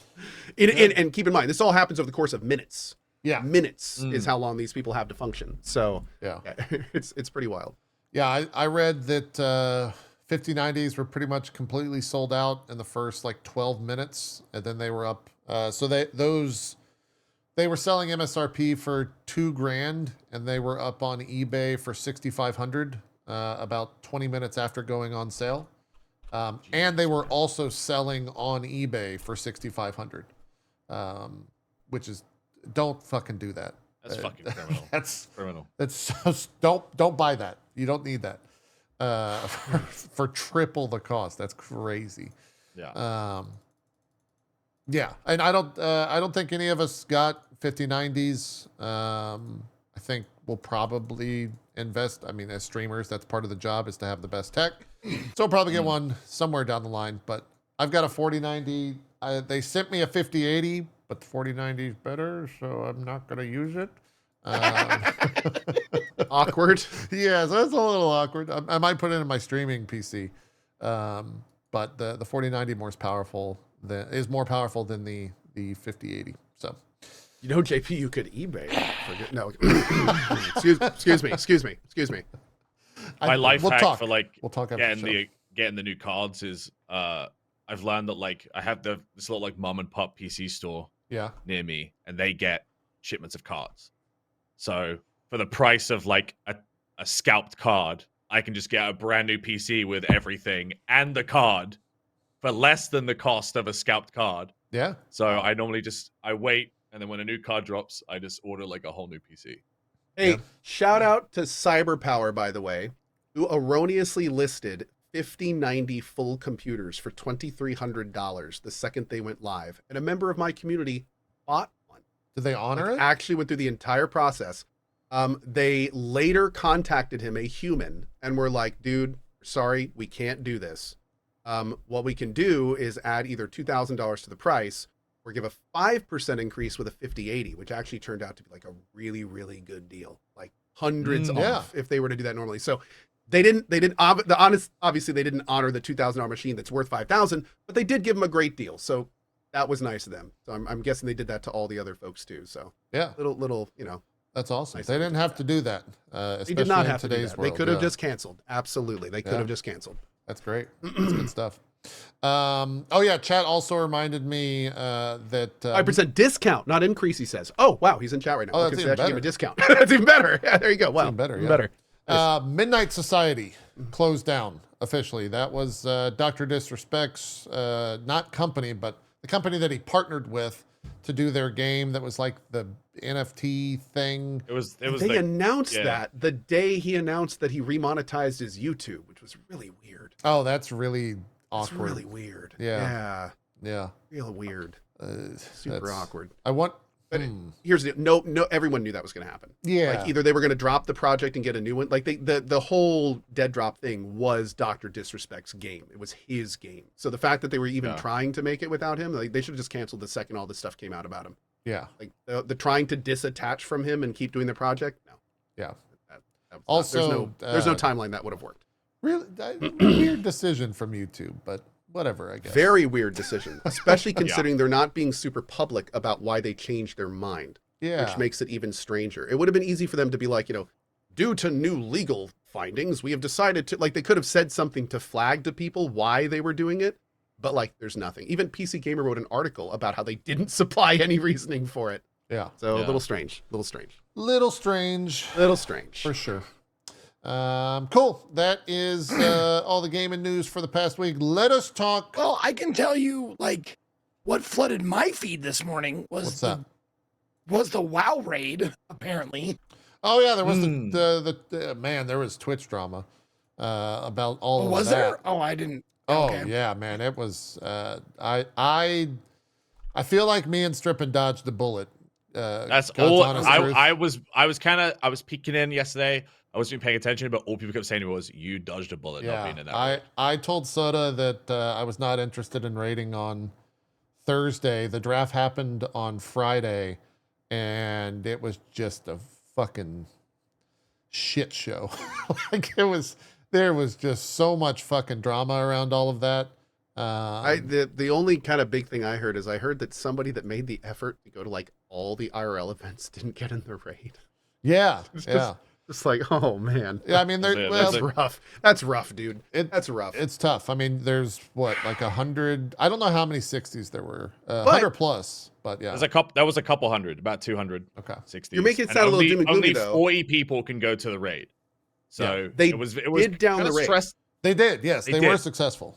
They were. Yeah, I think it was not 4 without some people died. deaths. There were 6. 4 died. I thought it was 6. 4 died. Was it 6? Yeah, because there was 2 in Anixia, and then there was Fandy. 6 died. Chat is saying 6 Yeah, people 6. Okay. Oh yeah, Yeah. no, yeah. And then Annie died on Rag. Annie, 2 in Nixia Poppy, and 4 in MC. Fandy. I was so sad that Annie died. I forgot who the I other was, one was. dude. I saw the clip. Her heart. That is heartbreaking, genuine dude. heartbreak. That's Yeah. like, you remember that old Simpsons episode where it's like, if you zoom in, you can see the moment that Ralph's heart breaks. He's like, like that, like that's. Oh, it's just, dude.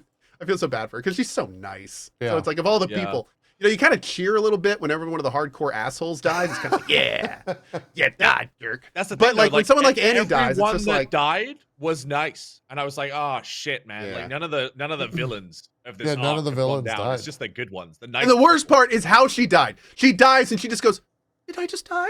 Like Yeah. it would happen so fast. It was Oh, over dude. so quickly. Yeah. Uh, The Fandy one as well was awful. Yeah, It was like Fandy's 1 in death was- 1,600 chance of her dying.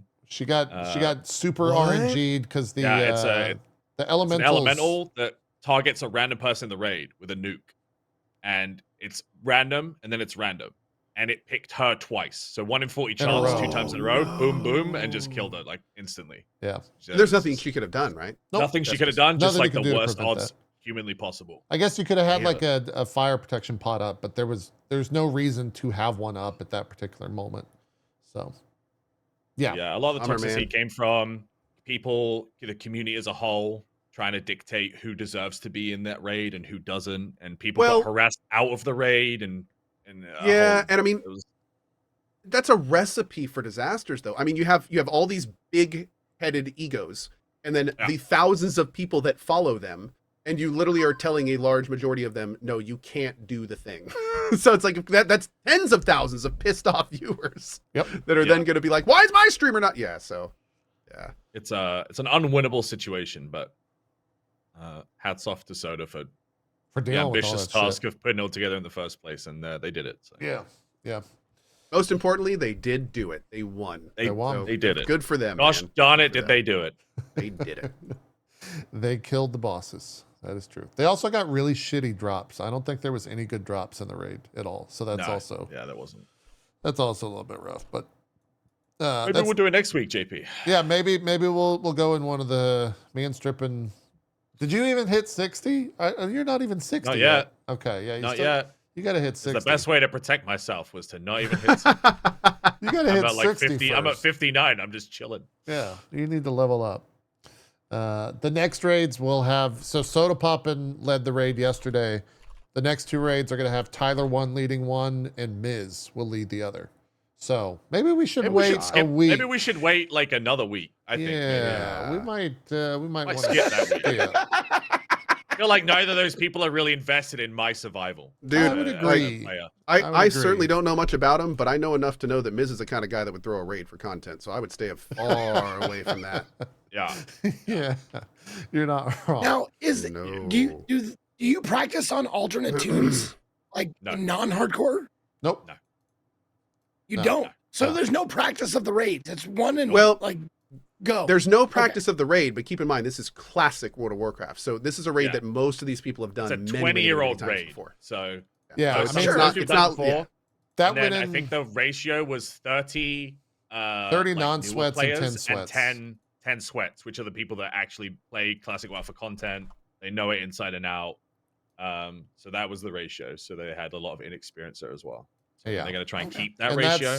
that's where the drama came into play during the draft, is because like some people lied that they had never done the raid before. Then like there was actual logs where they parsed in like the 99th percentile of actually having done the raid, and then they got kicked out of the draft. It was a shit show, is what it was. Like the next day, Soda logged on. He was like, "I don't even care if we all fucking die. I don't. If we all fucking die tomorrow, I'll be happy." I can't wait to be done with this stuff, man. I'm done. He was. I mean, Cash. Dude, he was. I cannot imagine how stressful it's all been, dude. Yeah, he was. I mean, the viewership's probably great, but like the mental toil that has come with it. Yeah. Or There comes a point when yeah. you have to ask yourself, are the numbers worth this? are the Yes. numbers worth it? dude? Are the I numbers don't- worth and I this? can't say if I was in his position if I would feel that they were. That's a Maybe mess. he doesn't. I don't know. But It's an it's absolute done now. mess. It's over. It is until I guess the next Peace has OnlyFans. returned to the land, we hope. Yeah. unless there's a Only Fangs 3 somewhere down the line next year or whenever. He instantly went on vacation. There you go. Good for him. That's how you do it. Good for him. Yep. Well, he's been streaming or been doing the guild now for 3 months straight? Like just playing WoW for like 12 plus hours a day? Because he died 2 months in and then had to do a subathon to level back up to 60 in time for the raid. Yeah. So he has he's been done a little nothing stressed. but play this game. Yeah. Anyways, let's move on. Talk about February because we got new games coming out, not 20-year-old games. We're going to kind of go through the month in sequential order here and talk about everything that's going to be coming out. First and foremost, here on February 4th, Co, how many days away? 2. 2 days. If you've been going and following Co on social, he's been very adamant and letting you guys know how far away we are from Kingdom Come Deliverance 2. And you actually have played the first 3 hours and were able to stream it. So we're going to use that as kind of a... somehow the only person in the world that has. Yeah. Which so is still mind-blowing to me. Let's talk about that. What... I'm going to pull up... I can pull up footage, I would assume. Yeah, absolutely. Yeah, it's on my YouTube and everything. How was it? What'd you think? You just finished the Kingdom Come Deliverance 1 run, so you can compare. Goddamn magical is what it was. Oh, I'm sorry. It was absolutely awesome. It basically, they've taken everything in the first game and touched it, enhanced it, or made it better. They've made mechanics deeper. They've added more. They've changed things based on feedback. Like this is the alchemy. They made the animations quicker. They made the selection easier to do. The hitboxes are bigger when selecting things. Combat has been refined.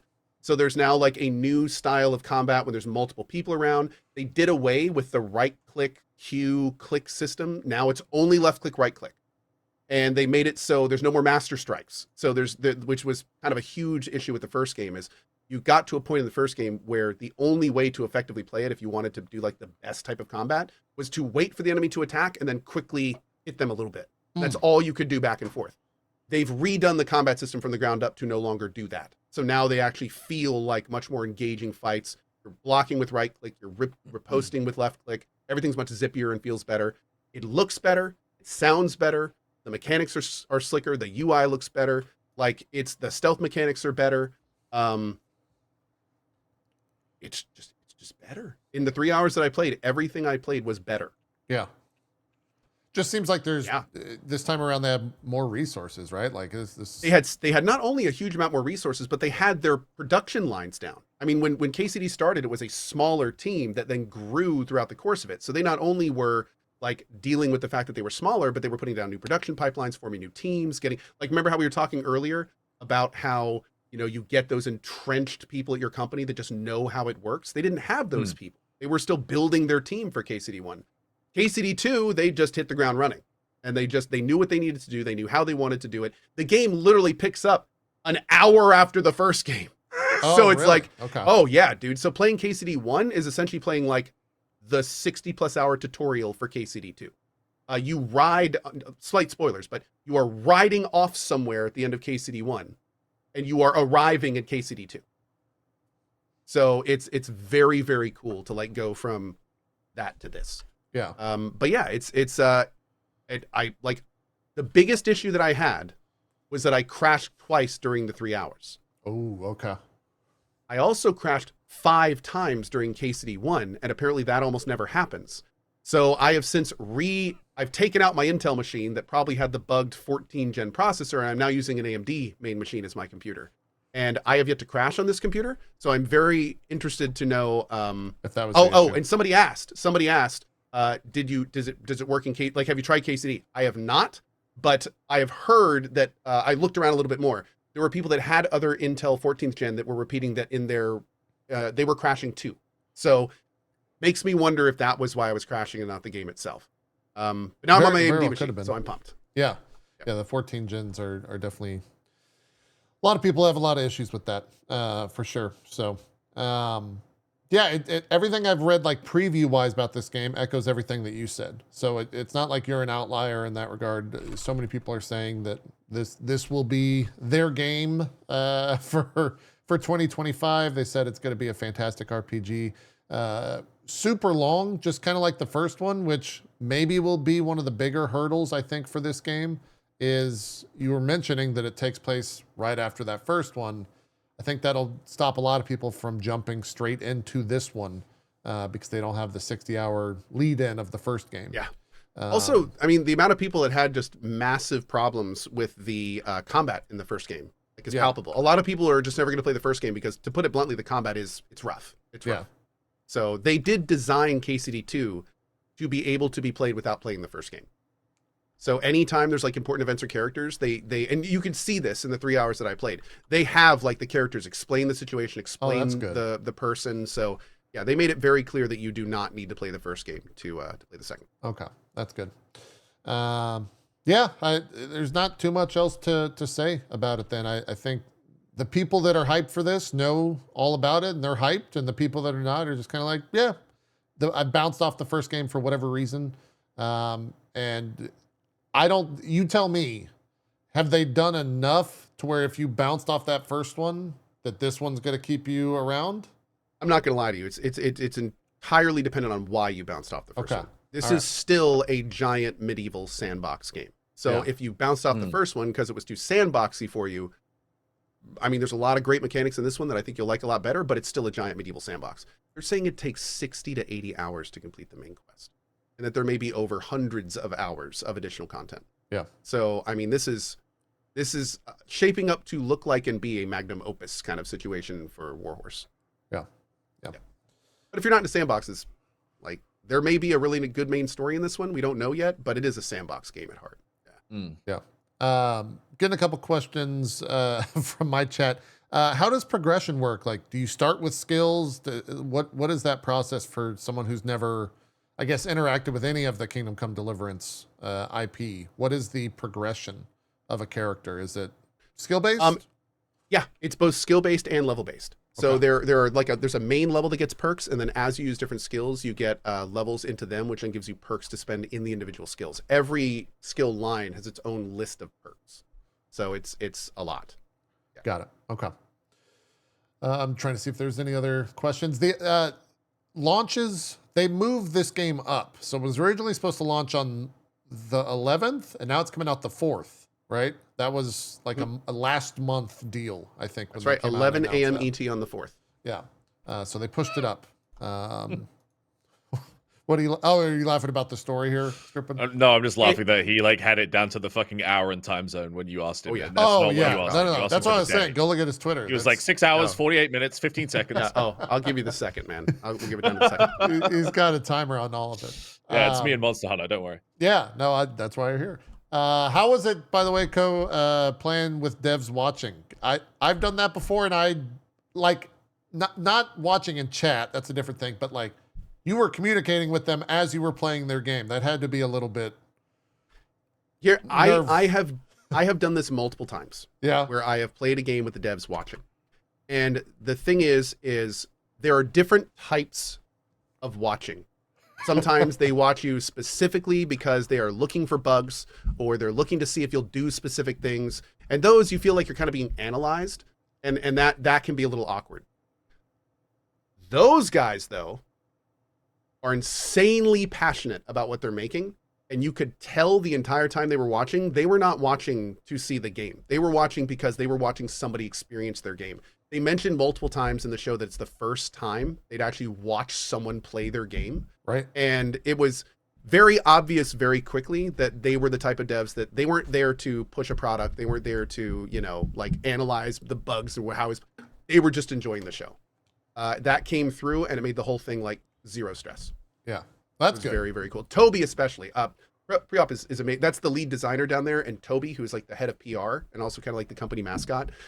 Toby he is a public person, and he is very easy to get along with. He's just a great dude. And I think the lead designer, it was his first time on stream, and he was phenomenal. Like he was, they were both just perfect for what they were doing. Cool. So, it was very nice. Awesome.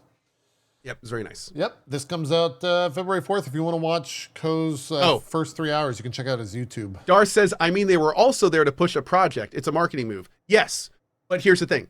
There's a palpable difference between somebody you can tell is trying to push a project and someone who is just doing it organically.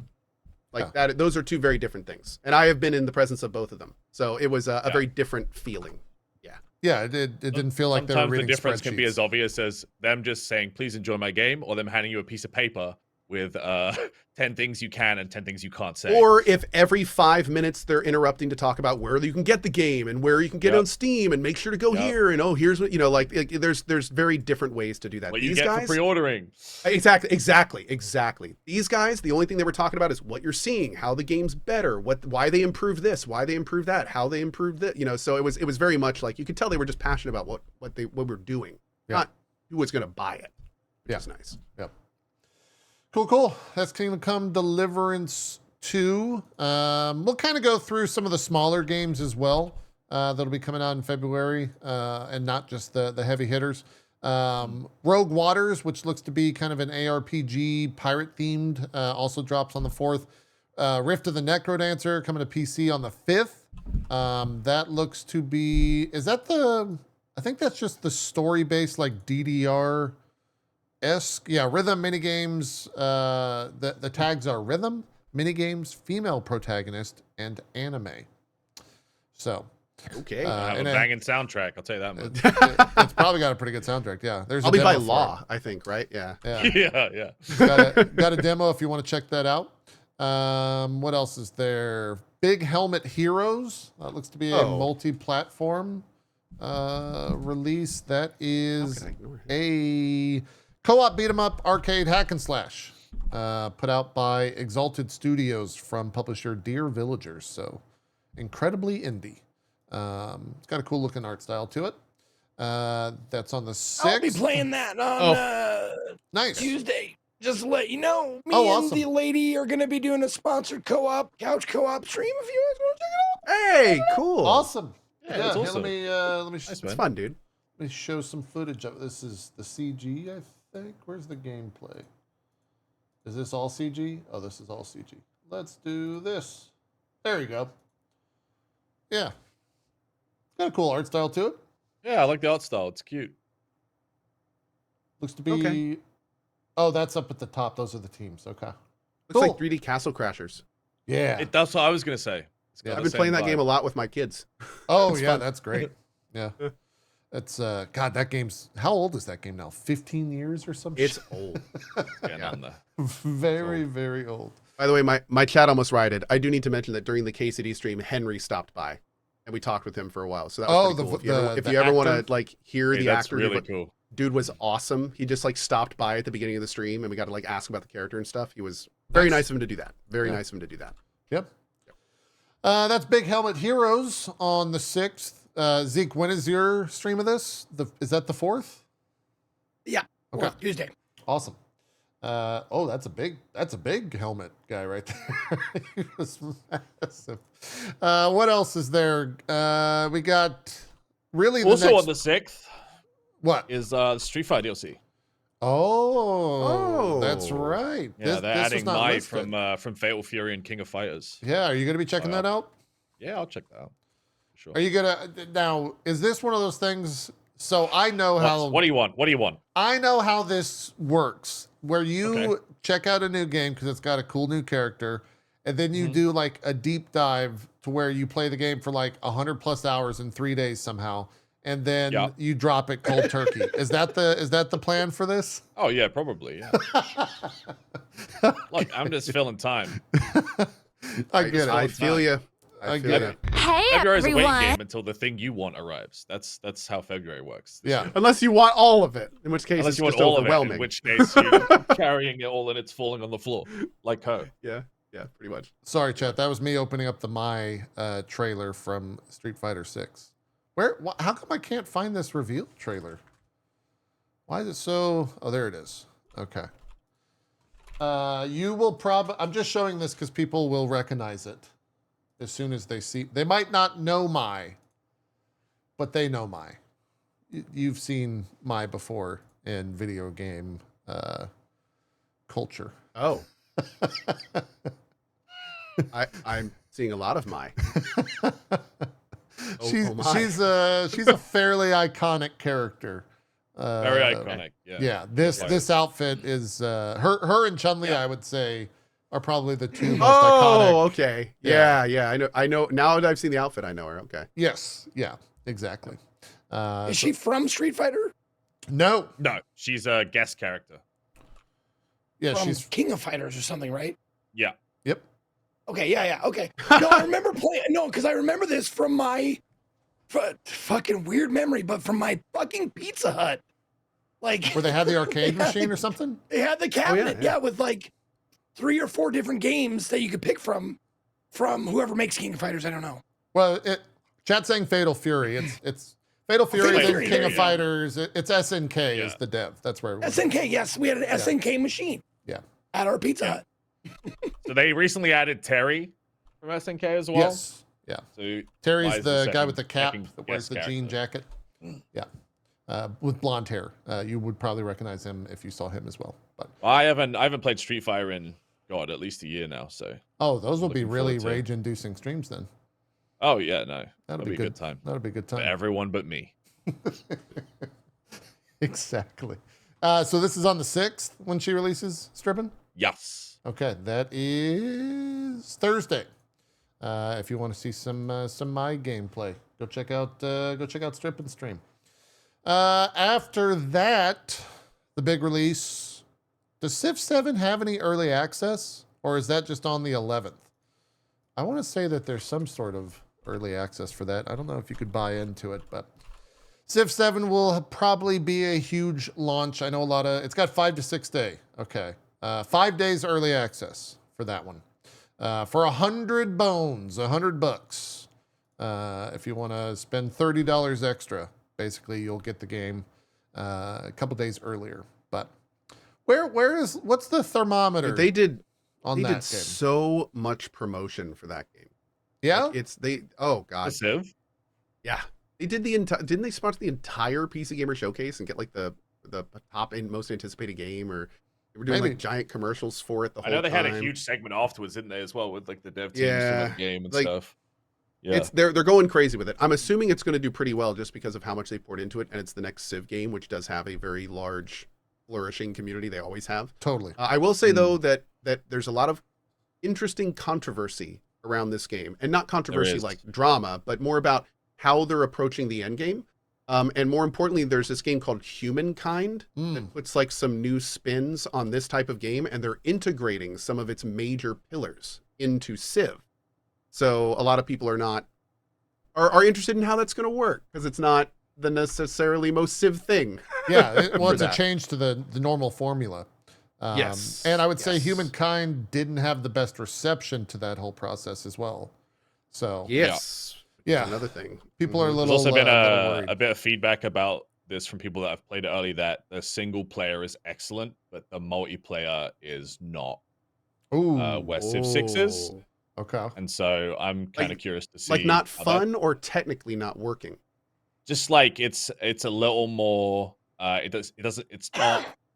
The systems they've added to the game aren't super fluid in a multiplayer setting. And so people Ah. feel like the single player experience has been enhanced, but the multiplayer experience has lost some of that twinkle. But Interesting. I guess we'd have to. I'd have to play it to really Yeah, I haven't verify that. I haven't stuff. checked it out. And to be honest, I think I might have played Civ 6 at like launch, but that was a decade ago. I think I don't know when that game came out, but it was a long ass time ago. They've got this whole thing where you can like change,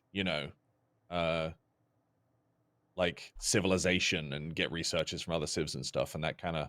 I don't know how it's going to work in multiplayer, and if people are going to be. That's the big thing I heard, is that you play Yeah. different civilizations. So Y- it's like one of the things I loved about the Civ games myself is that feeling that you're constantly building on, you're constantly expanding. Like it's kind of like an RPG. You're making your character stronger, right? You're making Right. your Mm. empire stronger.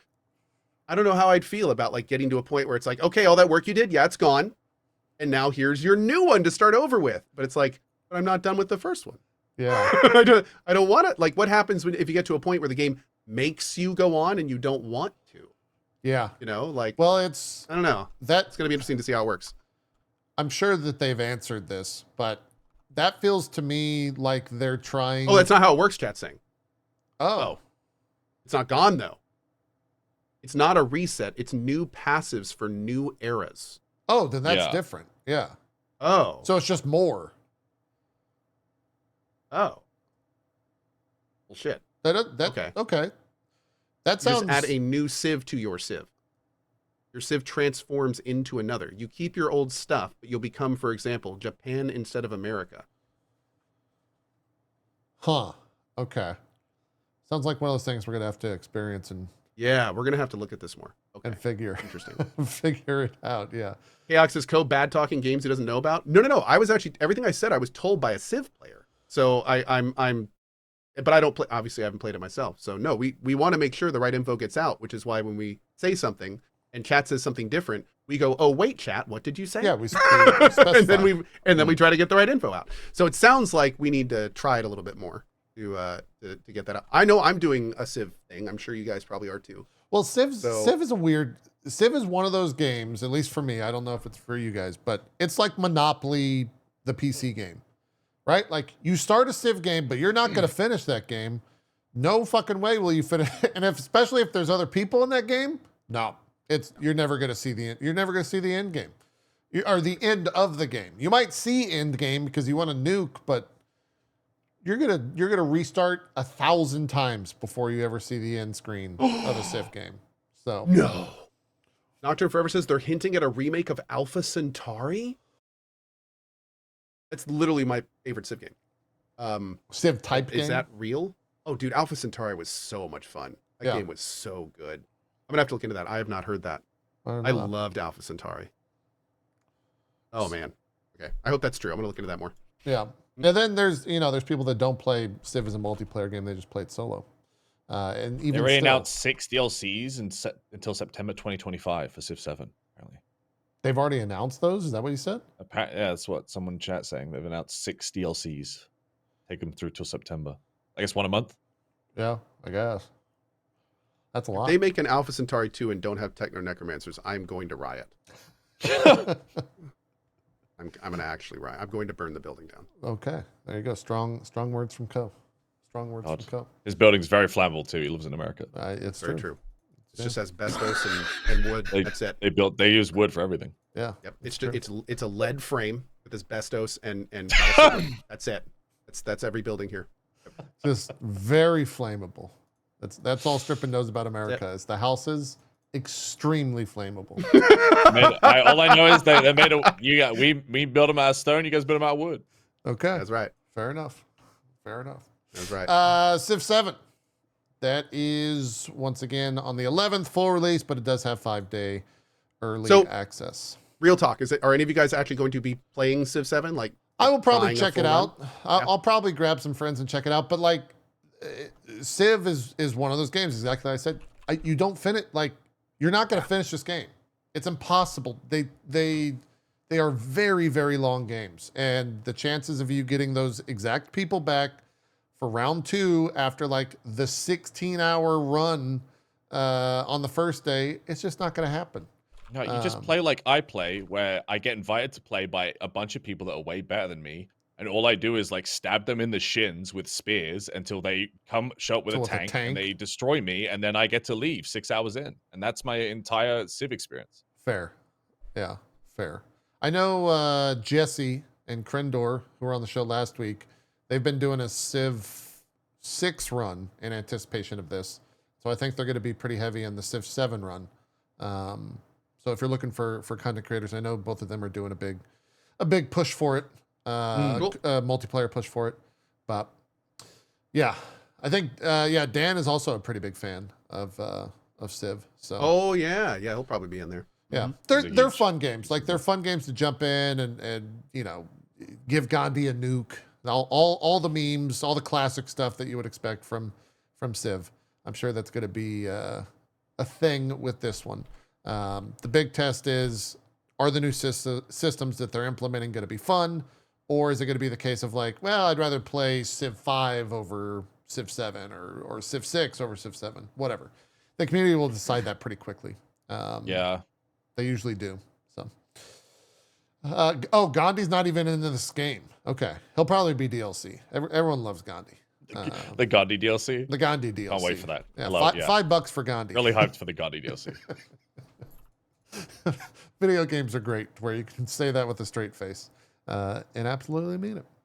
After Civ 7, there's a big, I guess air quote big, VR game coming out, Alien Rogue Incursion on the MetaQuest 3. This one will probably be making a little bit of rumblings as it gets a VR component to it.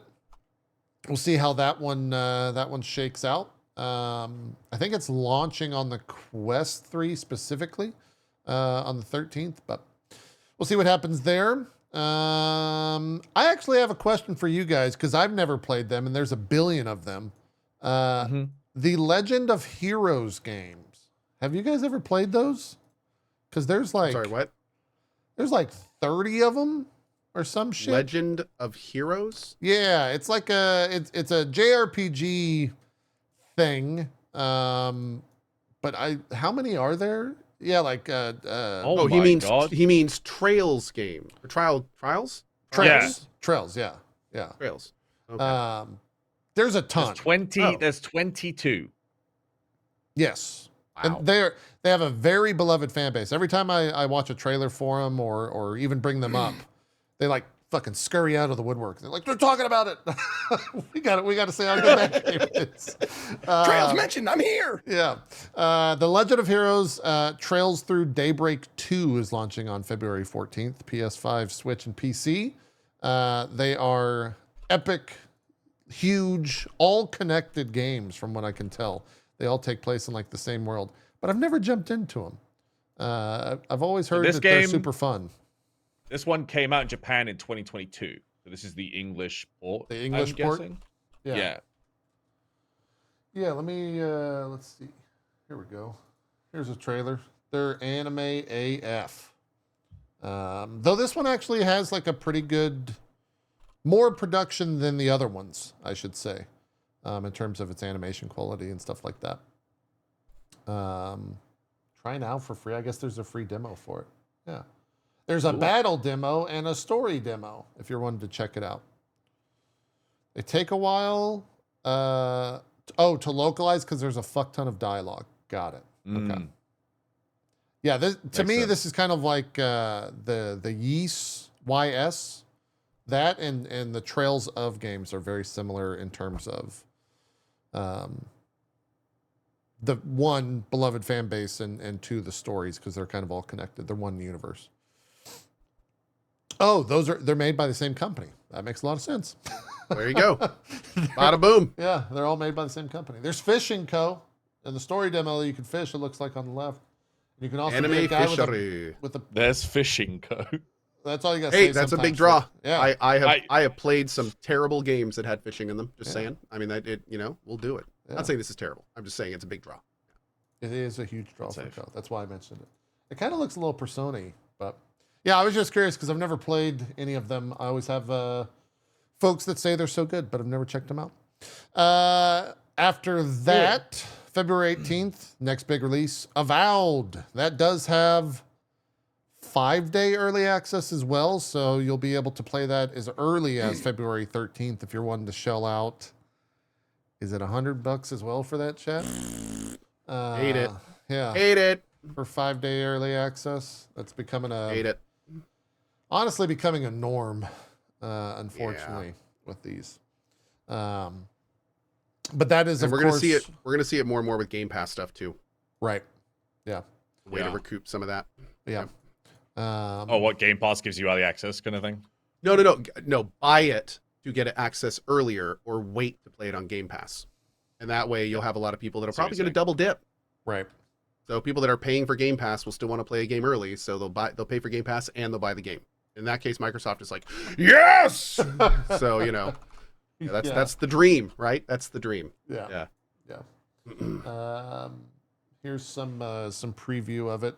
Yeah, this one, like, I think when it was first, I think I'm kind of, I don't want to misjudge. Co, would you say that your interest has waned? I'm super hyped for this over game. this, or has it gone up, or has it gone this completely. way? Okay. I am super excited for this game. I'm excited to return to the worlds of Pillar of Eternity. I am excited to see what they're doing with this godlike story they're doing because I'm a big PoE 2 nerd and I really like the direction that they're going with it. It sounds super interesting. Yeah. I love these types of games. So like I just enjoy playing these types of games, these styles of immersive kind of sim type of games. So, oh man, this is right up my alley. This checks most of my checkboxes. Yeah. I mean, it looks a little boring.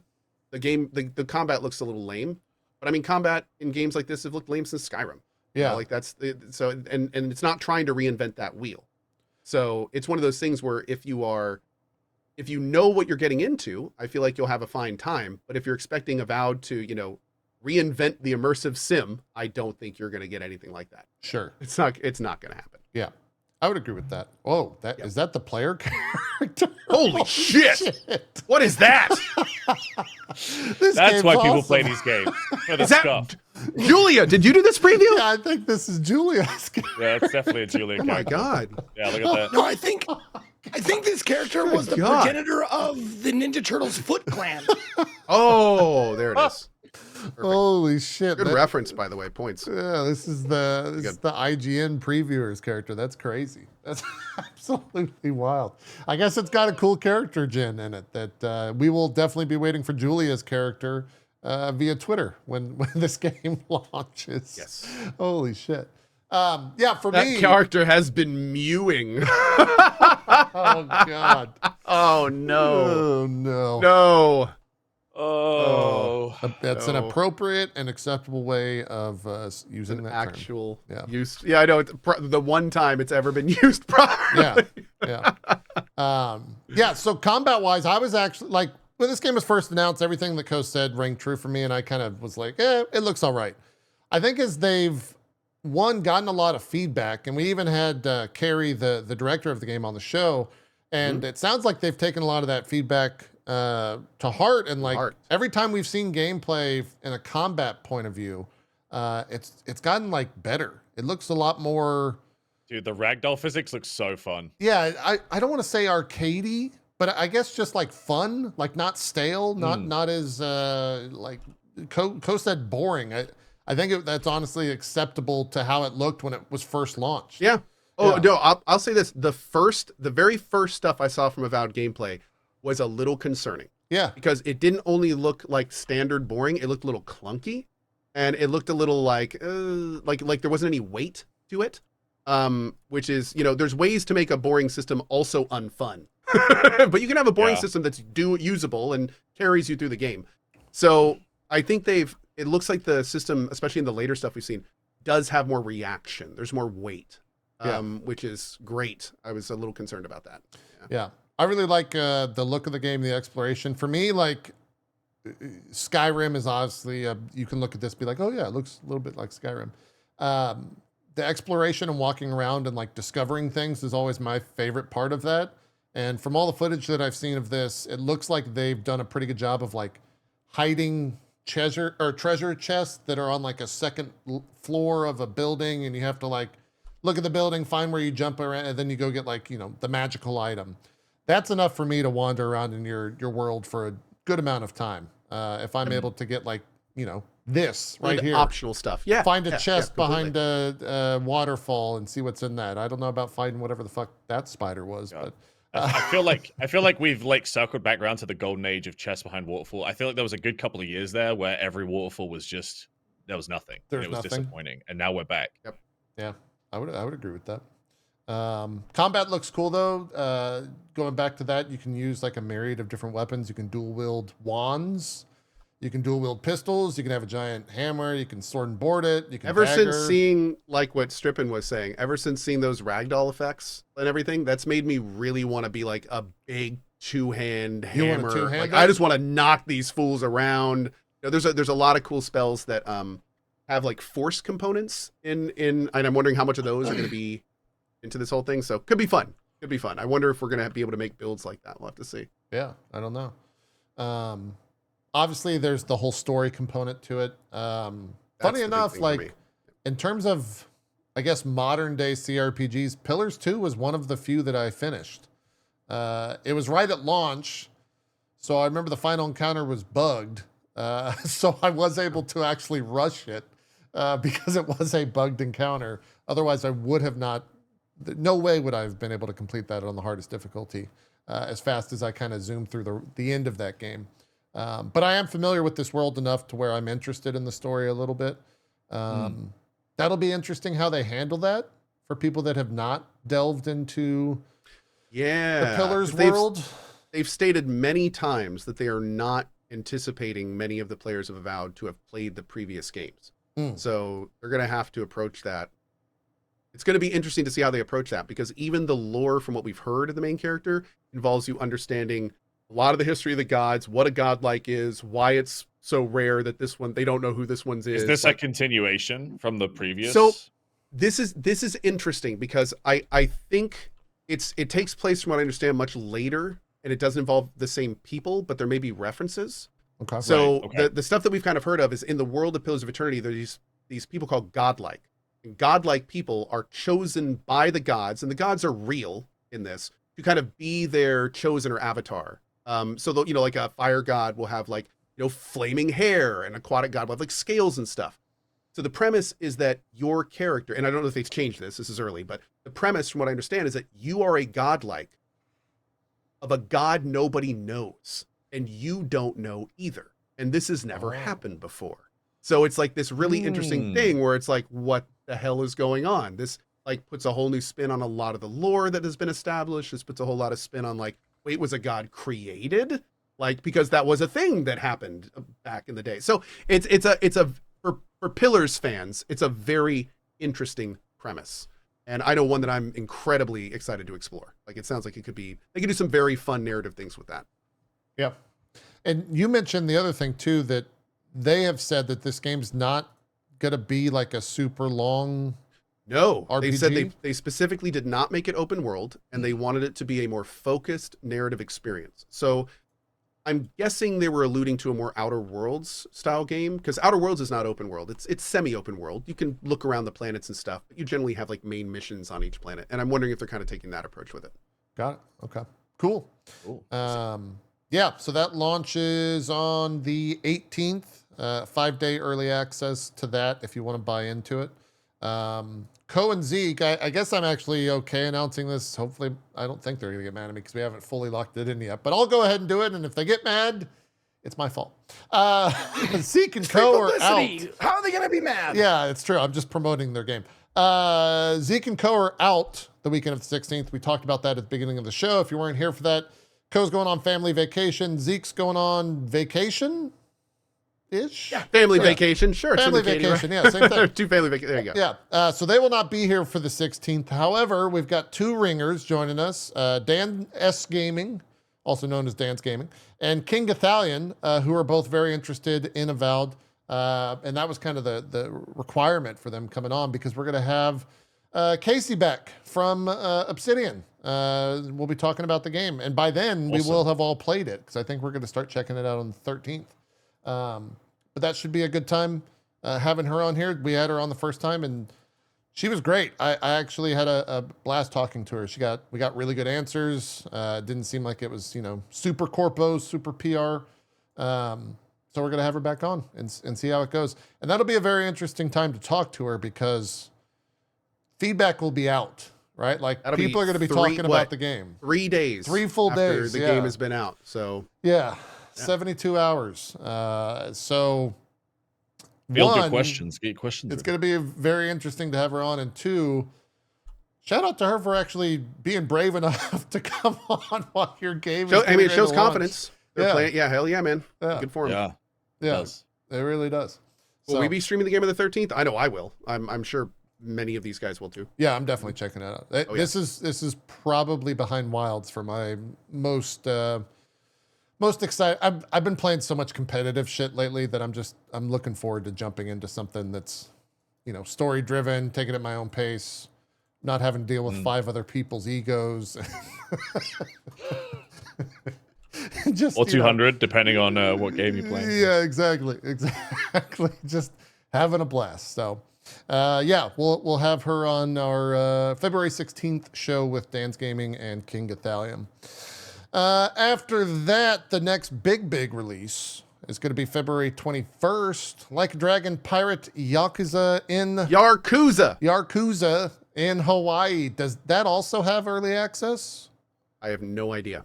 I generally don't know until pretty close for RGG stuff. I think it does. I don't. Chat is saying no. Oh, you mean early streaming? No, I don't know if they're doing an early buy-in. Yeah, an I early think they're doing buy-in is early what I meant, buy-in. not streaming. Yeah. No. Chat saying they don't know, but Yeah, no. previews came out for this past week, and I think all of them were very positive. Honestly, the footage that they put out showing the different gameplay, as someone who's Oh my always God, been dude. like, you know, because of Ko and Zeke's fascination with that game and almost, you know, beloved franchise for them, I've always been like kind of into it, kind of on the side. This one looks dumb enough for me to be like, all right, I might have to check this out. Like, that's a Dude, fucking boat, and like you got some A crazy shit Yakuza going on. game is doing Skull and Bones better than Skull and Bones ever even got a portion to. Sure. Like, Oh, Yeah. how full- dare you talk about a quadruple A title like that? Dude, What I'm is- sorry. I know the disrespect here is palpable, but I mean, the Yakuza has better ship combat. You actually have an action-based boarding mechanic. You get to hire your entire crew, inspect them out, and equip them and do everything. You've got a whole home base, a whole ass home base to work on.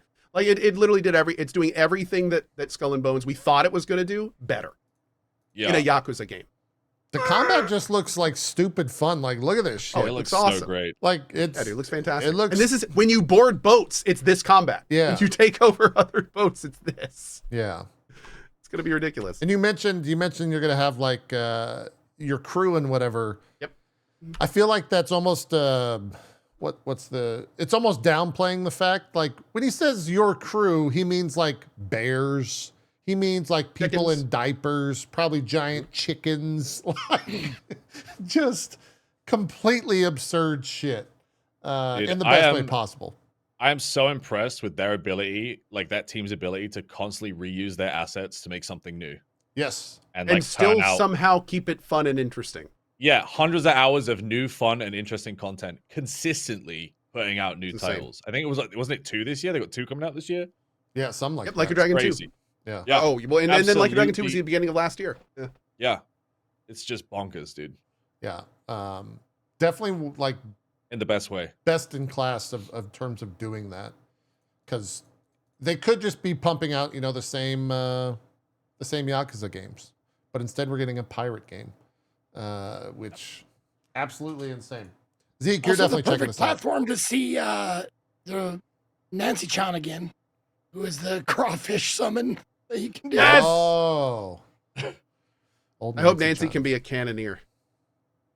Maybe. Probably. What is? I'm just trying to. I've watched these before, but every time I see a new thing that he's fighting, which is like, why?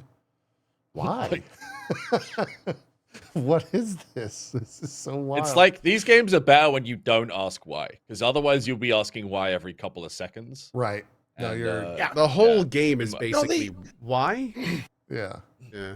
Yakuza games are very similar in that vein as Metal Gear games. Mm. It's like don't bother. If you're asking why, you're here for the wrong reasons. Well, and I Just think enjoy that the guy the thing, farting though- and diarrheaing in a barrel, or as one of the main characters from a very serious game, becoming a pirate in Hawaii. Yeah. Well, I think like RGG would probably respond to every single person asking that is we would say why, and they would just look at us and be like, why not? Mm-hmm. And that's the Yakuza franchise. It's just a whole lot of why not? Let's do it. It's funny. Okay, let's go. It would be the best tagline for every single Yakuza game. Is just why not? Why not? That's Yeah. It- why are you doing pirate Yakuza? Why not? I would love to know their like dev process, right? In terms of It's a dartboard. well, that's the thing. Like, do you, as the like game director, someone comes to you and they're like, "All right, we're gonna have a crawfish, and its name is gonna be Nancy," and he's like, "Yes." That's gotta be I can just imagine like this game comes out and sells well, and they're like having the meeting. It's like, okay, what's next? All right, let's see. Okay, let's see. Boom. Okay, Ichiban. Boom. Survival. Boom. Space. Let's go. All right, how are we gonna do this? We need a space survival game featuring Ichiban. He's going to be on a moon. Let's figure out how to get him there, and it's going to be awesome. And he's going to open a hotel. Oh my god! And it's going to be a karaoke bar on the moon. And that's going to be. I can't tell if this is like the vision of one madman or it's like a whole team, and he just goes like, "Go make something." And then one guy's like, "I made this cursed monkey," and someone else is like, "I made a crawfish," and someone else is like, "Oh, I turned them into pirates." And then he looks at some other guy and he's like, "Make it all work together in the engine. Put it all together." Wouldn't it be funny? Oh, it would be so funny if the guy from the Yakuza games, what if he was a pirate? What if he was a pirate and he would spin around and with knives, and then like he made clones of himself, and there was like purple clones of himself, and they were all like spinning like that? Wouldn't that be cool? Let's make a game with that. Accurate. Zeke's the game director. That's what I picture. Zeke's the game writing director. room. Yeah. This is also very the vibe of the story is very One Piece to me. So that's also why I'm kind of interested in this, because it just seems like they're gonna have very outlandish, very like one note characters that really just dive straight into that note, full hog. So yeah. I might Wrecker actually says this check looks out. better than Skull and Bones. I wasn't kidding. That Yeah, wasn't a he joke wasn't statement. kidding, This game is everything me- Skull and Bones wanted to be and significantly Let more. me find the pirate ship stuff. It's not a joke. Because it's a full, like, I haven't shown it, but it's full combat.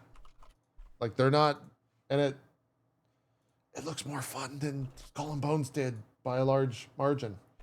They've got full-on customization for everything, and you can get all your different crew members, and there's boarding, like Ko was saying.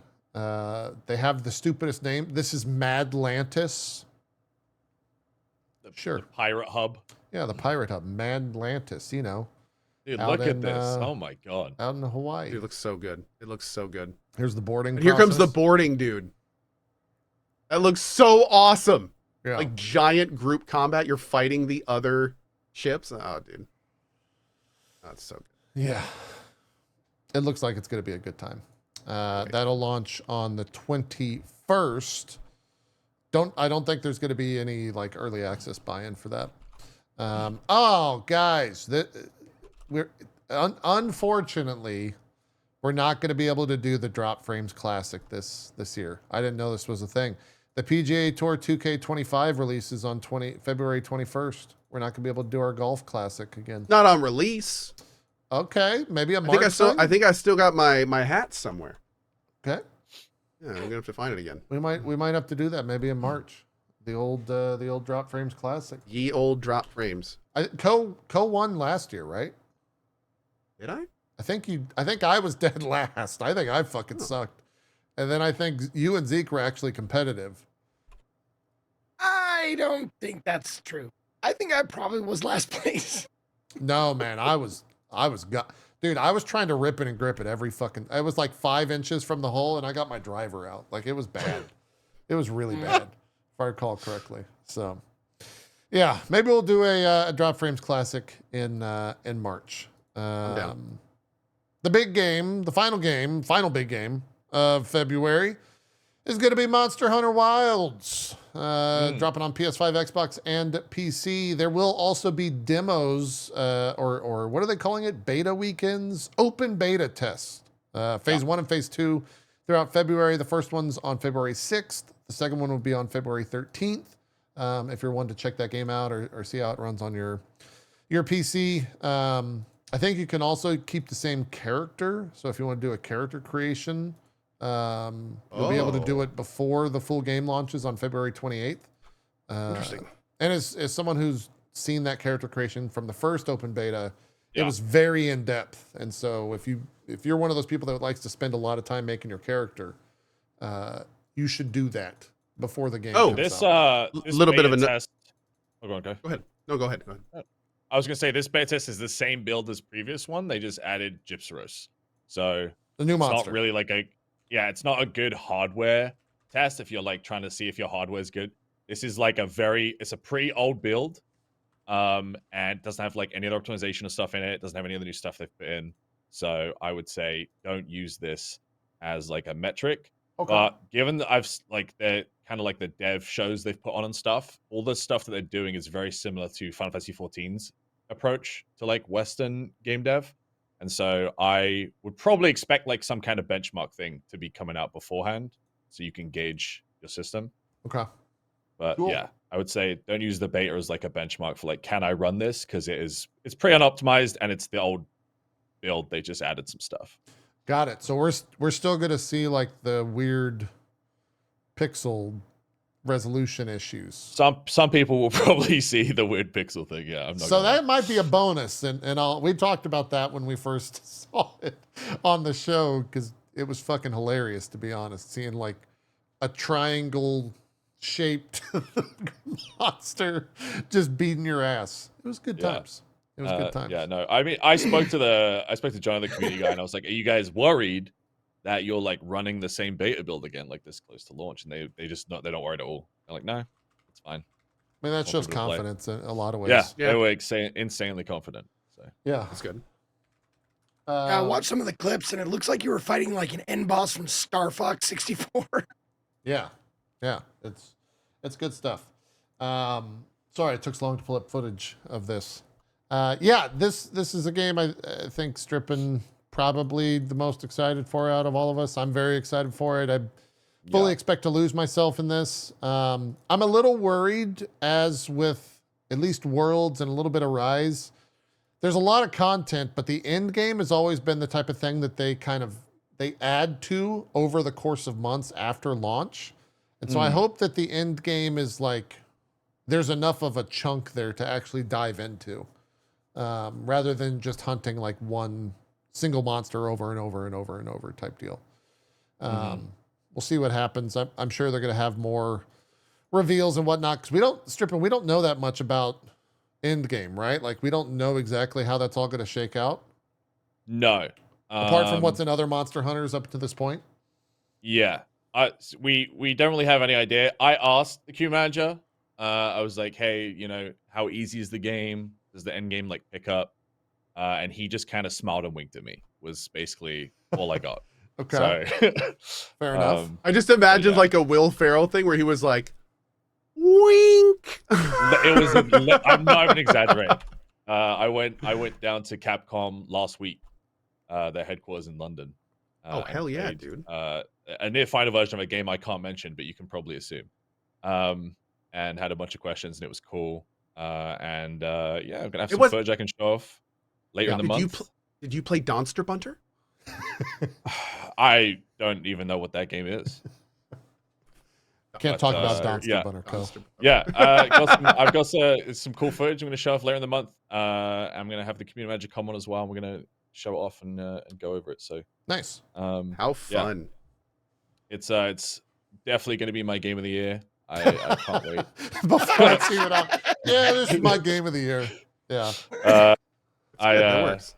Dude, it's and also like their willingness to the amount of stuff they've already changed from the first beta and stuff we're hearing that they've changed, and from IGN and all the other stuff. Yeah. They're super receptive to like feedback from the West and feedback from the beta. Like the Japanese devs have like calls every week with like the Western community guys and just like taking all the feedback that's created to heart and making changes super quick. So they're like, yeah, it's gonna be a good time, man. It's also the first time a Monster Hunter game's coming to PC on launch. On launch as well. at the same time. Yeah. Yeah. Which is So there's gonna be a lot of players. Yeah, thank you so much to them for that. Yeah. I it's big, hate it. Like huge. I tried to double dip with Worlds and I got pretty far on PC, but man, it was so hard just doing everything again. It Yeah. was so Yeah. hard. So being able to do like one big playthrough now is gonna be great. Yeah. Awesome of them. Cool. Especially considering Very, they're gonna very lose cool. a lot of money from doing that. So it's very nice of them to do that. Yeah, from Yeah, double dipping. Maybe they will. Maybe they will. Maybe they won't. I think they're planning on the goodwill aspect of it. And I think they are. and Yeah, they very well may be right. And also just like how good the product is. I think they're also just banking on that. Yeah. Yep. Well, I mean, for them, World is, I think, still outsold Rise by like millions of copies. Like Yeah. I think it is the most successful Capcom game to date. in terms of Yeah, wow. sales. Yeah, Really? it's Over huge. like Street Fighter and Resident Evils? Yeah, I think Really? it sold more than all of that. Wow. I knew it was popular. I didn't know it was that popular. Damn. Let's see. Let me just verify that. Oh yeah. Capcom Monster Hunter World is the single highest selling game in Capcom's history with over 25 million copies shipped by March 2024. Yeah. 20 Wow, man. It was a Okay. big eye opener Wow. for them, I think. 'Cause Yeah. they had largely ignored the Wow. Western market until World. And then it was kind of like very eye opening of like, oh, there's this many people in the West that like Monster Hunter and this product. So they just Hell I mean, yeah, this dude. game is just they took everything in World and they improved upon it. Like that is just plain and simple what it is. Yeah. It's I mean, fantastic. Yeah. I'm th- so excited. you didn't play the beta, right, Co? Oof. I don't remember you checking out the No, beta. no, no. I'm like on a blackout. Okay. I'm not even watching videos on it. Like Got I it. want to Yeah. see all the monsters for the first time on stream. That's the best way to do it, man. Yeah. Yeah. It from the first like I don't know if this is the same for you, Strippin, but the first like 30 seconds playing this game, I immediately was just like, oh, this feels perfect. Like it. Dude, it is even the beta was just such an unbelievably cinematic experience. Yeah. Like even when the creatures hit the ground, there'll be like an actual crater in the ground that you'll like slip into and stuff. Really? The There's attention- terrain the- deformation? There's terrain deformation. Every monster has like a lair. So in previous Monster Hunters, what would happen is a monster would get injured, it would limp away, you would chase it, it would go to a lair, it would go to sleep, whatever, you kill it. Yeah. Now they go back to a lair that has advantages. So their move sets will change. And they'll get like home turf advantage. So they actually become more dangerous as they get weaker now. So it's yeah, the stuff they're doing and experimenting with is really fun. Hell yeah, dude. Yeah. Sorry, I'm, be cool, I'm man. responding to a question Yeah, in chat. I'll be able to talk about it more in a couple of weeks. Yeah. But yeah, it's I'm very excited. It's going to be a good time. I'm very much looking forward to it, and the fact that you can have like 100-person lobbies. We'll be able to put all of like and our they've friends got, in one person. I think in one crossplay. group. It's fully crossplay as well. Yeah. So 100-person lobbies? Yeah, 100 Yeah, people so in they- one lobby. So wait, I could put up a code on stream and 100 people could just join? 100 of your chatters will be in there. Yeah. So Yeah. the actual like village that you populate will be 16 people. Oh, okay. Okay. But 100 people can like see your quests, join your quest, and go out riding with you. So Cool. yeah, it's Okay. like little instances. You have like a town instance, and then once you start the quest, it'll become just the 4 of you, and you'll go out and do your quests and come back. And when you're with 16 people, you can still group. You could group with 3 people that aren't in your town, but in your 100. in the lobby. Yeah, Yeah. Cool. Yeah. It's awesome. Okay. that's great. Yep. Community It's going to be a good lobbies. time. Yeah, It's, dude. be a It's lot going of to be a fun. lot of fun. it's going to kick ass. That was one of my favorite things to do in Worlds, man. It's just like, Group okay, up with people. thanks for grouping you guys. Let's Yeah, get 3 more drop in the code here and and all just the chatters come in. Oh and, yeah, dude, and yeah, just it's play really a few rounds, and then fun. that was a good. fantastic community experience. That was Yeah. a lot of fun.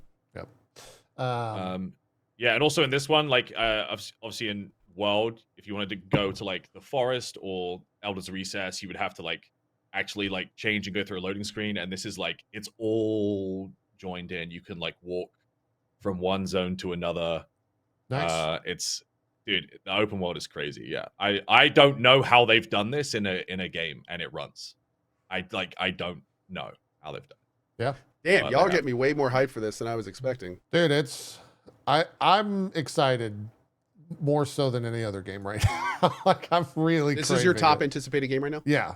For you by- and you too, Strippin, obviously. I'm Yeah, guessing. Strippin's 100% Yeah. in. Yeah, without question. How cool, man. Um, Do you know what weapon you're gonna main yet, Strippin? That's a good I play question. Greatsword and Sword and Shield, but they have like improved upon every weapon, and then they took all the feedback from the beta, and like people didn't like that they had changed Insect Glaive, so they just changed it back. and Hey, added good other- for like, them, it's- dude. Dude, they're like, Good for them. yeah, it's really good. Every weapon is like in a really good spot. I'm excited to see like the final stuff. There were some complaints about like hit stopping. I don't know if any of you guys saw that, but basically like the beta felt kind of in World there's hit stopping. So like if you hit the monster, it would like the weapon would stop on the monster and then kind of drag through, and it like gave the weapons and stuff a lot more weight. And they didn't really have that in the beta, and people kind of upset about that. They've said they've added that back, so the weapons will feel more weighty and have more impact and all that That's stuff. awesome. Yeah, it's really cool. Yeah. I'm excited to see what they've done. It's been really cool watching a lot of new people. That January was just kind of a month where there wasn't too many new things out, so they were playing through older games, and people had been doing first playthroughs of Worlds and like, getting used to what Monster Hunter is all about, trying to figure it out and all that stuff, and that's been absolutely awesome. So the fact that we get to do that even more so when people probably jump into this at the end of February will be really awesome for the entire Monster Hunter community to see people just get their ass beat by different monsters, because the reactions are so awesome when crazy shit starts going down. And they've added like packs of monsters, so now you won't just find one, you'll find like a group of them, and they will just like whoop the shit out of you. It's really fun. It's really fun, like how they've added to just flesh out the world and make it feel just like a real thing. And you're like, so this one here is like an alpha Doshiguma. So it's like bigger and stronger than the others. So you'll see like a herd of them going around, and you'll see a bigger one, and you're like, that's the one I got to hunt. Yep. And stuff like that. So yeah, it'll be good. And I want to just reiterate the fact that it's on PC as well at launch is so fucking good. Dude, like it runs and it looks so much better. Good. Yeah, it runs and looks so much better than the PC. console counterparts. As long as you're not getting the weird poly bugs that exist. For those of us that do not know what you're talking about, is that the screenshots I saw of the monsters becoming just like here I can show you smudges? some. Yeah, exactly. Yeah, it was like a weird bug where they would just smudge out. Yeah, there was. Let's see. I know what you're talking about. People gimmicked on it. There's a Monster Hunter Worlds mod you can get where it does the same thing to all the monsters in World. That's the same monster that I was just fighting. For reference. So people have like taken this and applied it to the previous game as a mod. So if you play Iceborne, you can do this to the monsters now. That's good. And it's called the Wilds Texture Pack or something. That everyone's just kind of goofing on it. Yeah, it would be absolutely hilarious if Capcom added some sort of DLC for this, to where it made it look like this, just to poke fun at their own selves. I think. Yeah, maybe like an April Fool's event or something. Yeah, where like there's a secret funny. monster that looks like that. I think that'd be fantastic. Get a missing no up in there. Yeah, exactly. So that's the final day here of the month. February 28th will be Wilds. We'll probably be playing that game. I would suspect going into March. We can talk a little bit about March, only because there was a announcement, I guess. Ko, you played Rise of the Ronin. Did you finish that? I did. On PlayStation? No. And in fact, I think I'm going to go back on PC for it. Like, yeah. Rise of the Ronin was really interesting for me because I played it with the intention of trying it. And then as I played it, I was like, oh man, this is really good. I think I'm going to focus the main story because I kind of want to finish it. And then I kept playing it and I realized it's so good that I literally 100%ed the entire first region. Like everything there is to do. But the problem is then I inadvertently took too long and other stuff came out and I had to put it down. And I was like, oh, I'll go back to it. And I just never got the chance. So it's in this weird place with me where it's like, I loved it so much. I did everything there is to do, but I have not yet finished it. So when it comes out on PC, there's a very good chance I'm going to actually do a brand new playthrough and whenever I got some time, go through it again. Cause I had a great time with it. It's basically Neo.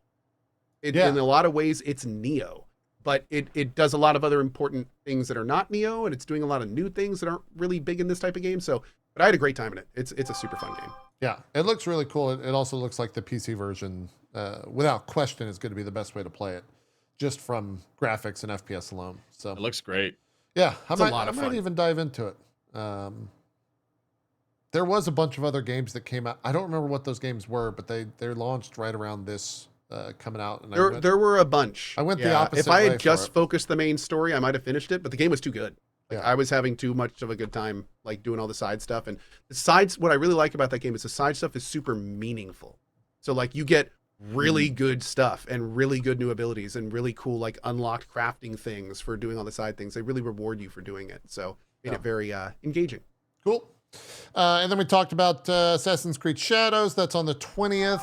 And then probably the first Berserker Kazan as well, which I think I'm definitely going to be checking out. That demo was so good. Did you like that demo? Okay, I I'm glad loved that demo, man. Yeah. I loved it. It was one of those things where you get to the end and you're just like, man, like, Yeah. no. Yeah. I really wanted it. I really wanted more of that. I really did. No, I killed the last boss and then it ended and I was just like, man, just a little more. Yeah. I had a great time. It was good. That's on March 27th. So not as packed, nowhere near as packed as February, but March should still be a good month regardless. This is some little late breaking news. I saw people in chat talking about this. Battlefield tweeted out, tune in tomorrow at 5 p.m. CET, 8 a.m. Pacific for more on the upcoming hashtag Battlefield community testing program. Ooh. So they have come out and said that they're going to be doing a much wider testing situation for the new Battlefield.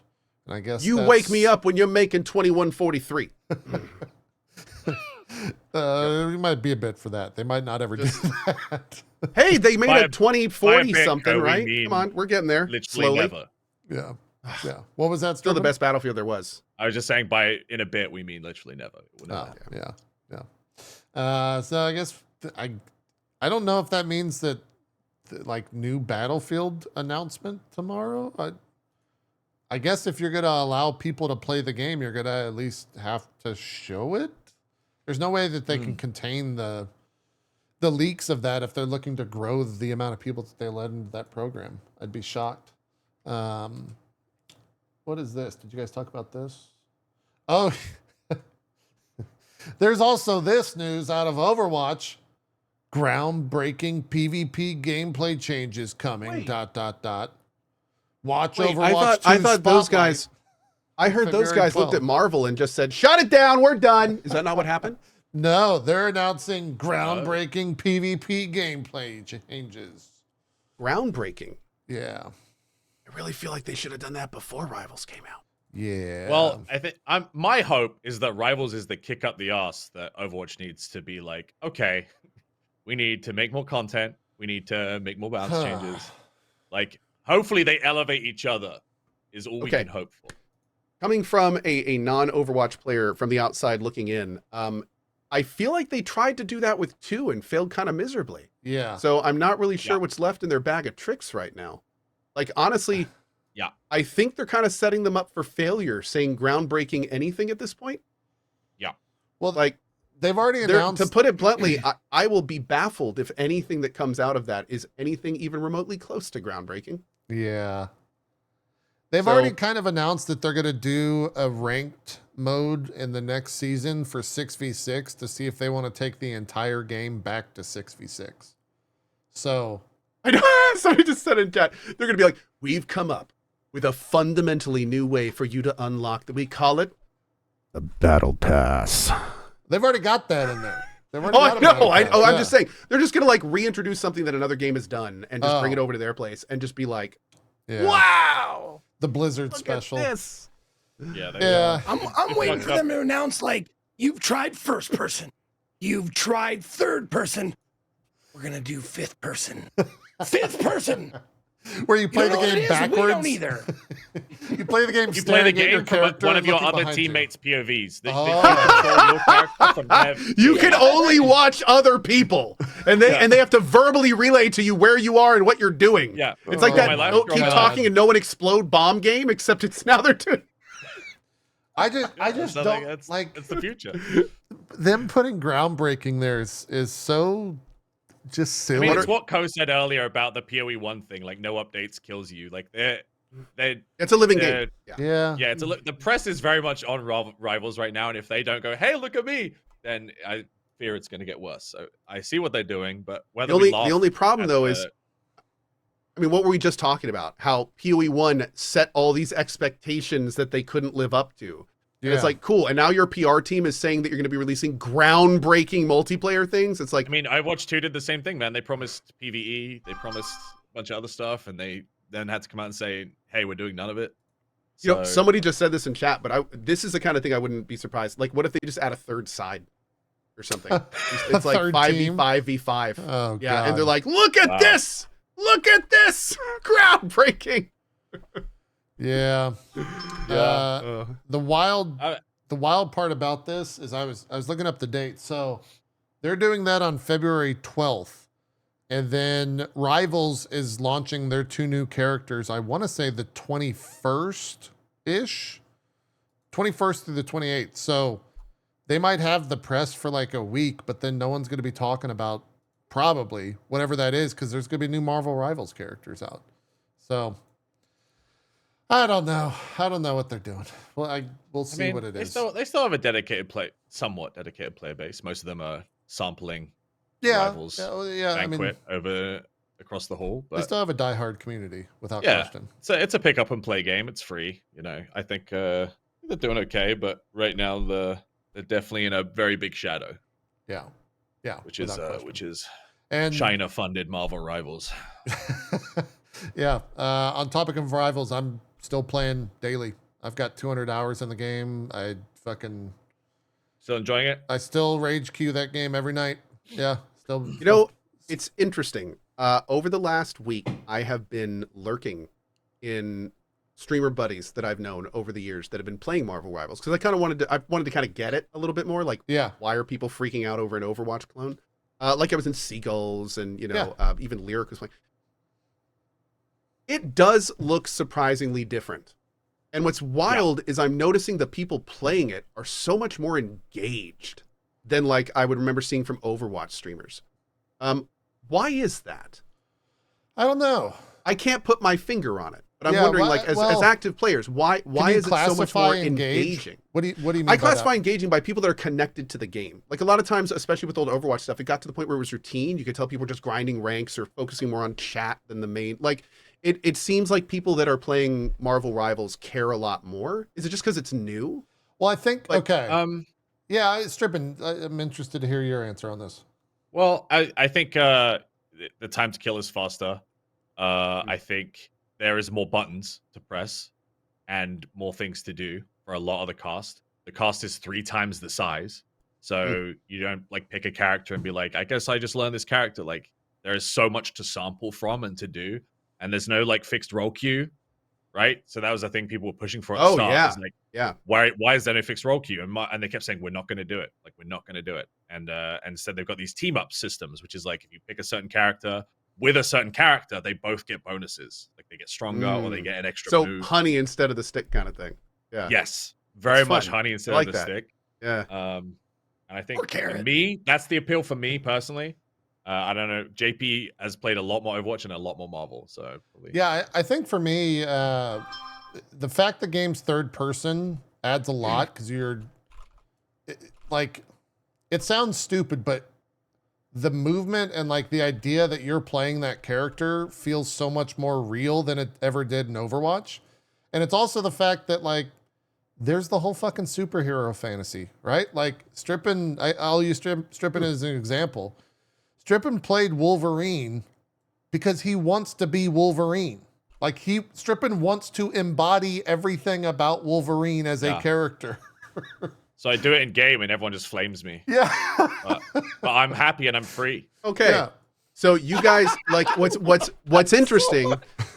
What's interesting is I feel like one of those reasons could be decent, but it sounds like in a lot of ways, kind of how I was talking about how KCD2 is just kind of like a better version of everything in KCD1. It sounds like they just made Marvel's they took the Overwatch blueprint and just made everything better.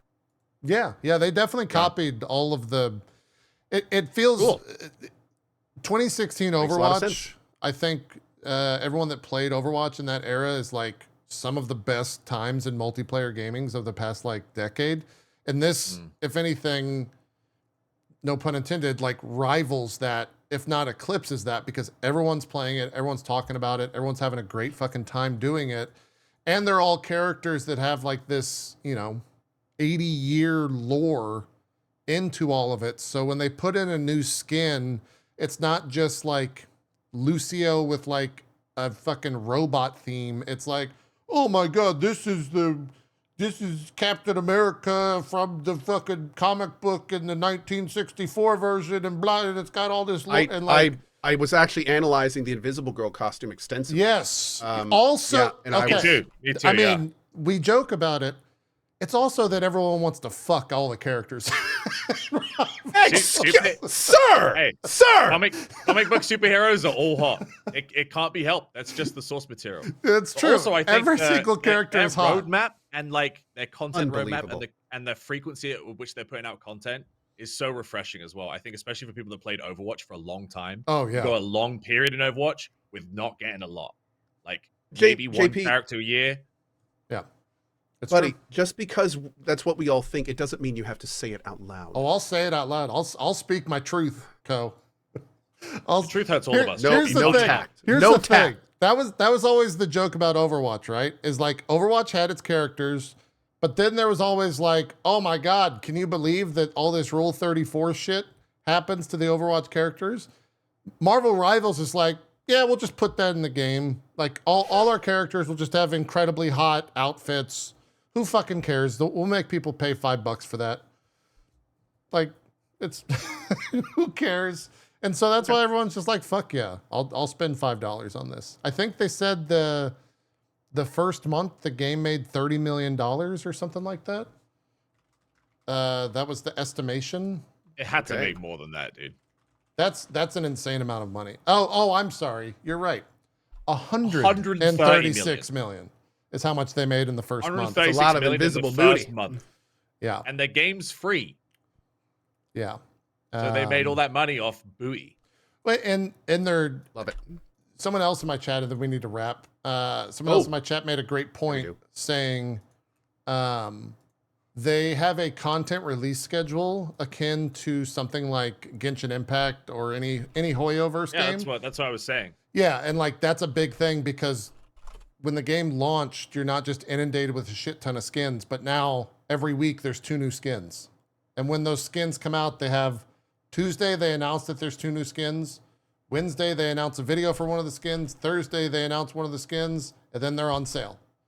And like every time they've done that, those skins have been and a then banger. every 6 weeks, you've got a new character. Every 3 months, you've got a new battle pass, and that has skins. New character every 6 weeks? Well, there's 2 new characters for season 1 every 6 weeks. Ooh. After that, it'll be a new character every 6 weeks. It'll be a new character every 6 weeks, but the first season they gave us 4. So instead of 2. They gave us 2, and you're getting 2 more next week or mid-February. Mid-February, yeah. Yeah. So it's just, they're crushing it. They're like doing the drip marketing perfectly in that sense. So I'm still playing it. I'm still having fun. We'll see what happens when some of these other games come out in February. If they can keep it up, I think that'll be really the true test. There was kind of a content drought game-wise in January, so that it really was perfect timing for them. We will see what happens to them in February. Let's wrap. Let's get out of here and call it a show. Zeke, let's start with you. So the show was supposed to be about all the games this year, and we made it to March? No. The show is about to be all the games in February. Oh. Just good. Okay, February. that was smart. Great. Perfect. Yeah, just yeah. the one. Yeah. deal. There's no way we can do the whole year. That's like 2 shows. Yeah. Anyway, Zeke, shout outs. What do you got going on? Yo, what's up, everybody? Thank you guys for tuning in. My name is Ezekiel the Third. You can find me at or slash Ezekiel_III on Twitch, Twitter, and YouTube. Ezekiel the Third, all spelled out. Instagram, TikTok, and Blue Sky. Thank you to Strippin for joining us today. I do appreciate it. Always cool to have you on the show and talk to you. You're such a bro. And you personally make me happy and feel free. Just want you to know that. Thank you. Thank you. It's a good line. We're It's in a the good line. depths of CD-ROMathon. Sorry about my voice. It's worse today than other days, but Oh, man. we're in the depths of CD-ROMathon. We just wrapped January, but since I took a vacation in the middle of January, we're doing CD-ROMathon Turbo, which means the entire next week, starting on Tuesday, we'll be doing more CD-ROM games for you that you have voted on, that you have sent. Thank you very much. But we also will be doing a couple of sponsored things here and there. Like I said, we'll be doing Big Helmet Heroes co-op, couch co-op with my lady. Classic Katie will be on the stream with me doing that on Tuesday, probably towards the end of the stream. But other than that, we're doing CD-ROM games. I think maybe Wing Commander is winning the vote right now, but we will see. So, thank you for watching. See you next time. Awesome. We're doing that sponsored thing on the 6th, right? Have we talked about that? Can we talk about that at all? Ooh, what are you guys doing? Well, you're involved. You're doing it with us, Co. Yeah, you're in it. Just Co. looking at you, man. Yeah, you're in it as well. So I guess we'll wait. But yeah, we're doing a co-op thing with me, Zeke, and Co this week.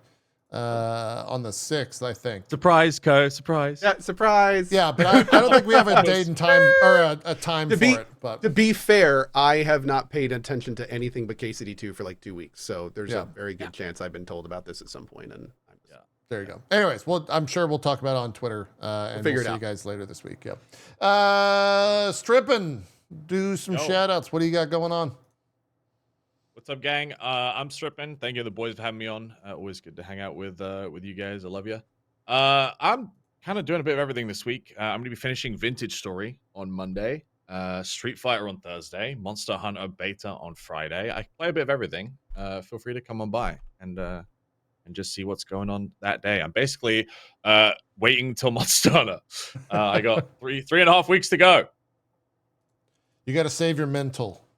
I do. You got to be careful. You're doing too much. Yeah. Co and company. Sure. Please do some shout outs. Hi. First of all, big thank you to Strippin. It's always awesome to have you on the show, and I hope you and your family are doing awesome.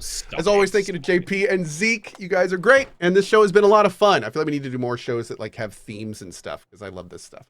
But anyway, I am out of here for now. I am currently playing No Man's Sky. We're going to be playing more of that. Maybe checking out a little bit of Dwarven Realms here because they just had a season 3. And then, of course, we've got KCD2 starting at 11 a.m. ET on the 4th. We're going to be doing some multiple days of very, very long streams.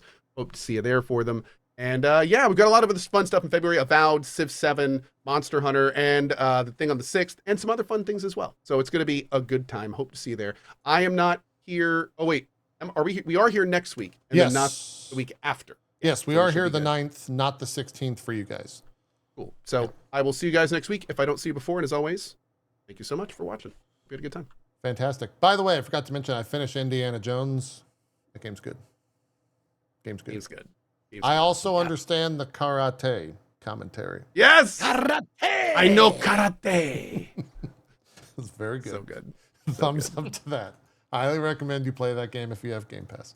That's it. Thanks everyone so much for watching. We'll get the VOD up over on youtube.com/JP if you want to watch that later. Should be up in about 30 or 40 minutes once YouTube does all its checks and balances.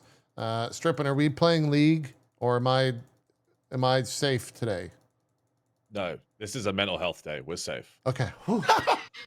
Oh, God damn. We're safe, man. Look, I had to Jinx. I had to pay her $100 yesterday, so I didn't have to play that shit. You know. Yeah, but we should check out No Man's Sky later in the week. We should. Yeah, I'm down. I've been influenced. I have been co-influenced. I think all. Yes. Of us. We're all going to be checking that out. So that's that. Thank you all for watching and listening. We'll see you guys next time. Have a good rest of your day, night, whatever time it is for you. We're out of here. Bye-bye. Bye.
Thanks everyone so much for watching. I forgot to mention, I'll be debuting my new intro next week.